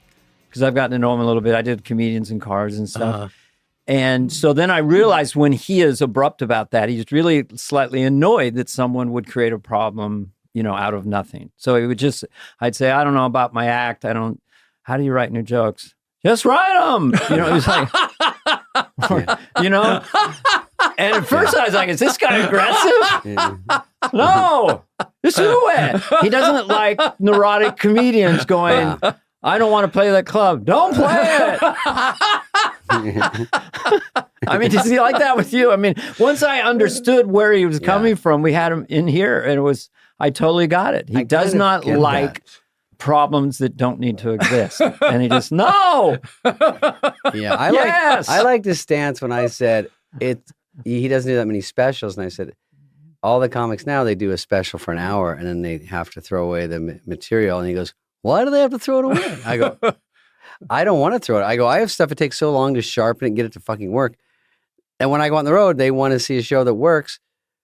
I don't want to start from scratch. And he goes, listen, he talks to me like I'm a child. He goes, listen, don't throw it away. He goes, do the jokes that work. He goes, people think they have too many jokes that work. He said, when you boil it down, every great comic probably has an hour 15 in their whole career. That's just killers. And I think Leno's like that too. They just boil down to like, get what works and do it. And if some of them are great jokes, it's like songs. I like that. I like when someone does something I like, especially a comic. I go, this is my favorite one. I'm glad they're doing it. I don't want to see, because specials get watered down over time. And I'm like, another one? What the fuck? What do you got left in the tank? There's 2 jokes of Jerry that still stick with me. One was the moose gets lifted out of Alaska and it's up in the sky and it wakes up. And what does the moose think? I guess I can fly now. I just thought that was a great one. And then the eulogy one. You know the eulogy What's one. that one? The number one fear of all human beings is public speaking. So at any funeral, the person giving the eulogy would rather be in the casket. It's a great joke. That's good. Yeah. So you had a great partner. And he had a great partner. Yeah, we had a great time. Yeah. But you'll be remembered for Curb. My point is this. No, I don't know. Curb's Dana, 20 do an seasons. impression. Do an impression. You did Bernie Sanders. Yeah. Okay. What's your memory of that? I just did Biden. Yeah. Where I was, I don't know. There was a debate in 2000. The election was 2016. And Bernie was running. Hillary was running. Yeah. So there was a debate. Mm-hmm. And then I think it was the debate was 2015. Yeah. And so when Bernie Sanders started to talk, Mm-hmm. everything he was saying, I would repeat. I don't know if you ever do that. Sometimes. All of a sudden, because he sounded so familiar to me, because we're both from Brooklyn, Right. that I was able, in a way, to just tap into, the way he talked. Mm-hmm. Yeah. And he would say something, and I would repeat it. And then my agent Mm-hmm. called me when the debate was over just to talk about it. Ari Emanuel, he said, "Did you see that?" I said, "Of course I saw it. What do you think? What do you think?" And he goes, "Oh, okay, I'm calling Lorne Michaels." Perfect. Oh. Yeah. 5 minutes later, Lorne is on the phone with Ari, and that was on a Tuesday, and on Saturday I'm doing the show. Oh, fun. So you had the 84 experience. Then all of a sudden, 2015, you come on, you do Bernie, and it is a smash. I mean, it's like, oh my God, of course, Larry David. Oh, and you killed. Must have been fun. It was fun. Yeah. Yeah. Because everything you said, you got to laugh. Yeah, it was fun. Yeah. Did you go to the 50th? You went to the 40th. You did a lot in the 40th, I thought. I went to the 40th and I was in the audience, and I did some bit in the audience. Yeah. And the 50th, I went, but I didn't do anything. Yeah. But I got sick at both of them. Okay, good. The 40th. Even the COVID in 2015? What would you get? In 2015, I got sick at the 40th. Mm-hmm. Yeah. And I was doing a play at the time. Mm. And I had to do the play with like 102 temperature, Ouch. Because you got to go on. It's so gross to be like, I got to go on. And you feel bad. Yeah. Mm-hmm. And then I got sick again at the 50th. Got the flu, I think. Something must be there. When I hosted last time, I got sick during dress. The worst fucking anxiety-riddled time. In the middle of a sketch, they go, come on. And I stood up as in like a UPS outfit. And I go, and then I sat back down on the set and they go, come on. And the band's like, ba-da-ba. You got 90 seconds. And I go, I don't feel good. And then I laid down on the floor and everyone's like, what the fuck is going on? So they walked me to the dressing room, put me in the bathroom. I lay on the floor and the audience is still there. Wow. So it was the last sketch. They just wrapped and they let everyone out. And then they're pounding on the door going, and I hear him going, if he doesn't come out, we're going to have to put a rerun on. We got to tell NBC. And I'm laying on the floor sweating. I don't know if I was food poisoning. Mm-hmm. Then I started barfing. And then I just sat there in my UPS uniform going, there could be more stress. Already you're sick. And everyone, including Lauren, is behind the door going, are we doing this? It's fine if we're not. We just have to. And so I finally get the door and I go, I mean, I can try. And then they go, all right, let's pull the rerun. Let's just try it. And wow, I started to feel a little better. And I got some food in me. And I was like, I don't know what happened. I got the whammy. And then I did a good solid 70% I gave. And the guy in the UPS sketch, the writer, I could see him in the back going, yeah, you're a real fucking hero. Because obviously that sketch got cut because I don't think I even finished it. You know what I mean? The thing about it, when I was doing it and I was sick, and I remember thinking during the middle of it, I don't feel sick. I don't something. Yeah, your adrenaline maybe or something. Yeah. That's remarkable. I felt like Fraser in the 15th round last time I hosted. Like, really? Now can I do this? And then the same thing. Just pass once off you get dog. out You there, hear the applause, the laughs. I mean, your hosting was good experiences, or was it not really? Yeah, it was okay. It was okay. What did Lauren give you a thumbs up, or what did Lauren say to you? Well, they invited me to do it again, so I guess it wasn't a total bomb. But I had, the hardest part was having to prepare a monologue. Yeah. Because I hadn't been on in a long time. And they expect the world from you. So I had to write a monologue and then do it in different clubs. Oh, you had to go out. Yeah, that was. It's a lot of work. Just do Q&A with the cast. Yeah, that's the cheat. That's fake the out. trick. Singing would have been funny. Yeah. I like in a club, they go, we have a guest here, Larry David, and you walk up. So dogs are funny, and everyone's like, what's he doing? And then a half hour before the show at 11 o'clock, I was called up to Lauren's office, and the censor was there. Oh. And the censor said that I couldn't do this. I couldn't do this bit. Oh, at 11? Yeah, at 11 o'clock. Fuck off. And there are 2 bits they didn't want me to do. Oh, come on. Oh, please. And then I went, well, the other one, whatever. I'm gonna do it. You're not gonna do it? Oh, you said you're gonna. I said no. I'm gonna. Oh, you said you're gonna do it. I said yeah, and I can't. I said I can't. I have to do it. Well, you have nothing. And I go, yeah. I go, what? Why is it offensive? I don't get it. Who's going to be offended by this? Lauren, after 5 minutes of this, said, I can't do them. But he said, like, he said to the censor, I don't think you're going to win this one. Yeah. Oh, he said to the censor? He said that to the censor. Good. Yeah. I don't think you're going to win this one. Yeah, that's exactly it. Let's get Larry to make up. Like, you can only take so much from a Larry David. We've wasted Larry's time enough. Let him go down. Check his celebrity net worth, and you'll see that he truly is. When I hosted, great story about me. We can cut this out. We already did? No, when I hosted, it was, Sandler was in my trick monologue. I'm only telling you this because it's kind of similar where he's the audience member, but he's playing a goofy guy that he used to do. So he was there that weekend. He goes, I'll come and we'll do that. That'll be your monologue. So I can worry about the 13 sketches that are about to bomb. And so that morning, Saturday, they say, Adam goes, I got a Waterboy open that weekend big, and he had to fly back to LA. And he goes, I can't do it, pal. I was like, oh shit. So I couldn't cover it because it was his character. And I'm like, well, what's my monologue? And then we're like, okay, rehearsal. And I'm like, going, guys, I got to get a monologue at one of the breaks. And they go, and everyone does just do stand up. But I hadn't done it for a while, and I definitely hadn't done a club or anything. So there's no practice, which you need a little. Even when we were at the 50th, I just did a set with Chris Rock and Nate Bargatze just for fun because we were out having dinner. And they go, oh, Mulaney and Steve Martin and Martin Short were just here doing stand up. They all came in, everyone did a set. Just like everyone bumped. Super fun night. But I don't get to do that. So I just go, oh, I have this one in my act about a polar bear and about this other one. And then they go, just do that. So the only time I rehearsed it was at dress or right before dress, to try it. But I couldn't really remember it all. And then I had to sit in my dressing room and go, how does that one go? So scary. It went all right. But I know the monologue. It's all. How come you didn't get them on cards? I got it. Oh, because I had to tell cards what to put. And I just said, just forget it. Just put monkey, joke, polar bear. Oh, okay. And go to a commercial when I start fucking crying.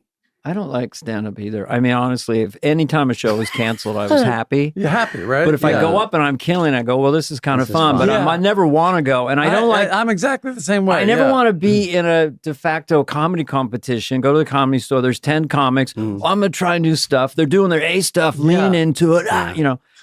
And I just don't like the people... You were one of the best tonight. I mean, what do I need that for?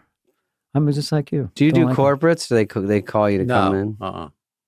Oh, they're fun. Somebody's got enough money. No, I don't get asked. Oh yeah, it would be really. Fun. I'm going to talk to my people. Have you ever been in a headlock by another adult male as an adult? Because the CEO was drunk and had me at a corporate event. It's funny. Guy. It's funny you should ask me that because at the 50th, I was introduced to Paul McCartney, and I said to him, "Has anyone ever?" No, I said to him, "Has anyone ever punched you in the mouth?" Instead of hello, we love all your albums. I said, let me ask you a question. Have you ever been hit in the face with a fist? Has anybody ever punched you? That's fucking great. And he must have loved it. Oh, wait, we were at dinner. What did he say? Yeah, the dinner. Yeah. You were sitting right next to Paul. Yeah. You were hilarious. He was a good laugher, too. Yeah. He was into it. I think he likes having these. He's a charmer. I mean, but what did he say after you said it? He just started laughing? No, he did. There was an incident. There was an incident. There was an incident in his youth when he was like 13 or 14, and somebody headbutted him, he told me. He's so charming. There's something on YouTube, you can look it up, but McCartney's going into a nightclub with people. This is like with 5 years in LA. The doorman doesn't recognize him. And they no, you can't go. And then you hear Paul say, "We've got to write more songs. we better go back to the drawing board. We're not big enough." Not famous enough. So anyway, that was a night. I'm going to ask him. I was sitting next to Chris Rock, and I came late. And I felt embarrassed, but I was 100% not invited. I was meeting for dinner, and he goes, "Just come here." And then I realized I was crashing at dinner. He was invited to, or something, whatever. So anyway, I went in. Paul was very nice. Whoever threw that thing, just like 10 people, but. The funny part was I was sitting just where I could see kind of between, you guys are on the same side as me. So I'm trying to crank my head between Chris and you and see Paul. And here you guys. And Larry's killing. And then every time Paul gets to a story where he says something like I told you, where he's everybody like, stops. Yesterday, the way I came up with it was one night when I was dreaming, the guy goes, "What potato skins?" And then he leaves and I go, and then he's putting the shit down. He goes, "Top off your water, top off." And I'm like, I'm trying to, and then he goes, I go, "It's a 1/4 inch. We're topped off." And he's like, "I get a little more in there."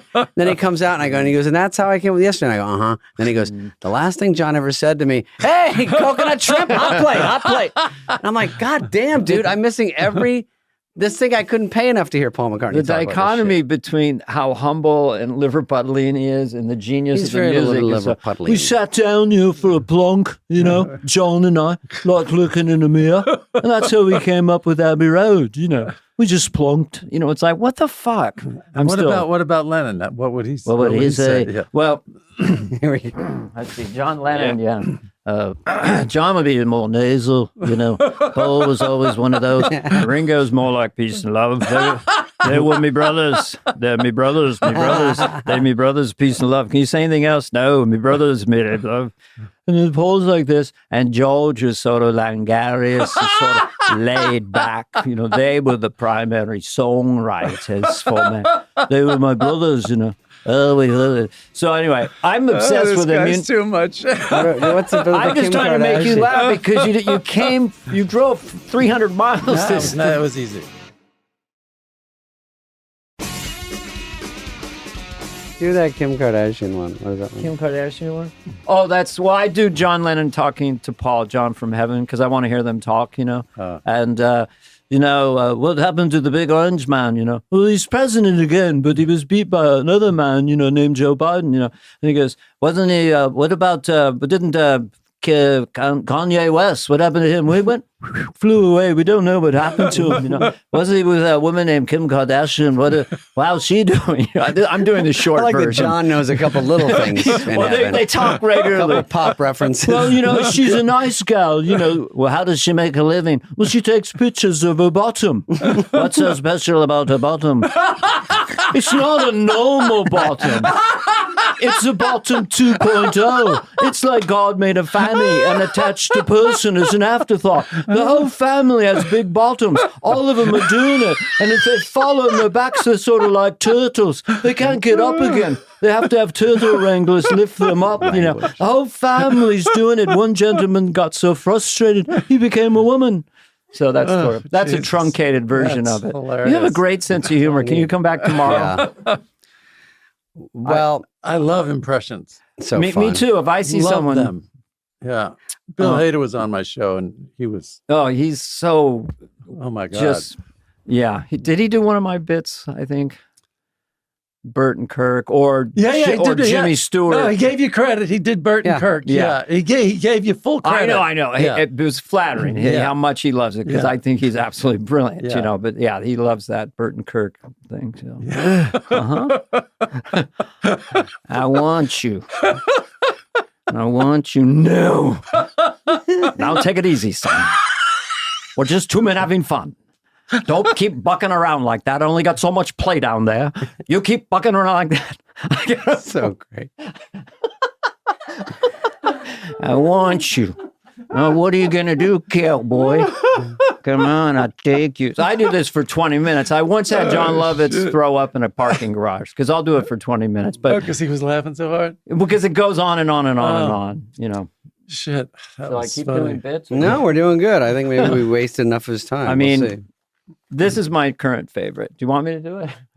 Do one more. It's not. This is Jimmy Stewart, which I think Conan did. But trying to come up with a new Jimmy Stewart thing is that someone's going to perform oral sex on him, and he does it as Jimmy Stewart. Okay, so it's not X-rated. Okay. I know this one too. Yeah. All right. No. You don't touch it.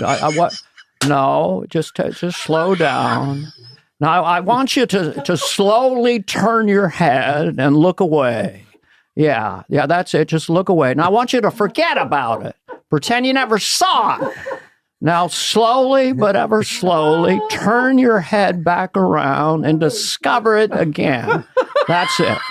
That's the look I want. Just discover it. Just consider it.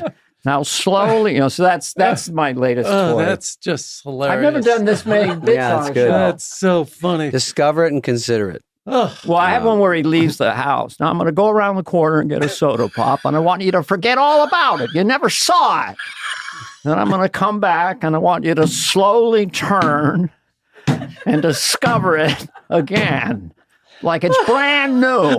Yeah. No, don't touch it. Just think about it. Now back the head up again. I'm going to back up and go out in the hallway. So I'll just go for 20 minutes. Oh my God. But you're the greatest audience with well, I love impressions. That's a good closer. I do too. It should be your closer. That's a fucking great one. I'm gonna edit these things together and release it as a special. So funny. Holy cow. Anything you need from us, Larry? You all right? Oh no, I'm good. Thank you very much for coming here. You're just an amazing guest, and I don't know what to say other than I did the best I could. You did great. We all didn't want to do this, and we all did it. And I think I'm proud of us all. Did you want to go? Yes. That's all I do with Jerry. How many podcasts are there? Over 3 million. Over 3 million now. No, honestly. No, I think there's 3 million. Yeah. Does that seem too low? Sounds like a joke. There's 3 million podcasts in North America. I don't know how does everyone do it? I mean, we Googled it, and that was over 3 million. That was about a year ago, so it's most don't get past 30 episodes, so they come in and out, but I don't know how. Greg, here's our producer. How do they? It seems easy. It's kind of hard to do. Digital space is unlimited. That we can all just, It feels like the easiest thing in the world. So if you're an actor or if you're doing anything in showbiz and things are slow, you feel like you want to do something, Right. And then it's like when people used to watch the Kardashians, they wanted a reality show. They go, hey, I argue. I hate my family too. I yell at them in the kitchen. I could do this show. So that's what they think. And then they go to a podcast, and it's a little trickier and tougher and a lot fizzle, but some stick around. It's a little bit to it. It's a new tech. So it's sort of like, you do the talk show and you do the pre-interview and you have 2 minutes and they're cutting. And so this is just like us hanging out. So it's this new art form of like shooting the rehearsal, doing half-baked stuff. We don't have a script. I had a few questions. Right. It's good to have a Dana. So it is fun. It can be fun, just because of the freedom of it. Yeah, and it's great that you're doing it together. Yeah. I think, we get along really well. Yeah, it's easier. And then if someone else, whoever we got here, one of us knows something about something. But we let them talk sometimes. We let you talk a little bit. Yeah, I said a couple of things. Yeah. Feel free to cut me out of the whole thing. We don't need too much from me. Yeah. Well, I'd say I watched you on Conan, and I noticed this morning, and I said, oh God, Larry loves to laugh. You You know, like you're like maybe the funniest guy, whatever. Let's just say he's arguably the funniest person in this generation. Arguably. Last 300 You're in the years. conversation as the funniest person. So to make that guy laugh is just a pleasure. You heard the Conan podcast? Yeah. And you guys are having such a good time. And I noticed, because I haven't hung out with you a lot, Larry loves to laugh. Yeah. You know, and so that's why I just thought I'd do a few things. You know. All right. Thanks, guys. By the way, when I did Curb, and this is the last thing I'll say, you had to cut some stuff out and you called me. Because it's very tough to call someone telling me you had to cut something. So he told me, and the funniest part was, I said, okay, well, I had a great time and thanks for putting me on there. And then you felt guilty and you go, now I feel bad. And I go, well, I understand it. And they go, are you being sarcastic? I go, no, I know that these shows go long and we ad lib forever. And if you got to take some stuff out, and you go, all right, I'll try to put it back in. And I go, no, it's fine. And it turned into another episode because it was just funny to hear you feel bad that you had to call me. But it's hard to tell someone that. And a lot of people say, they never even told me. I'm like, it's hard to tell people. It is what it is. If it gets cut, it gets cut. But that was nice. The people who would design Seinfeld and Curb would have all that kind of emotions because it's coming from all this humanism. You're on both sides of it. That makes sense that you would suddenly feel bad because if you're a sensitive instrument. On Seinfeld, this guy I knew paid a lot of money to be an extra for charity. Mm-hmm. And I inadvertently cut him out of the show. And he had a party. He was going to have people over people over his house. Yeah. Yeah. So Brad fucked him. All right. Okay. Thanks, bud. This has been a presentation of Odyssey. Please follow, subscribe, leave a like, a review, all this stuff. Smash that button, whatever it is, wherever you get your podcasts. Fly on the Wall is executive produced by Dana Carvey and David Spade, Jenna Weiss Berman of Odyssey, and Heather Santoro. The show's lead producer is Greg Holtzman.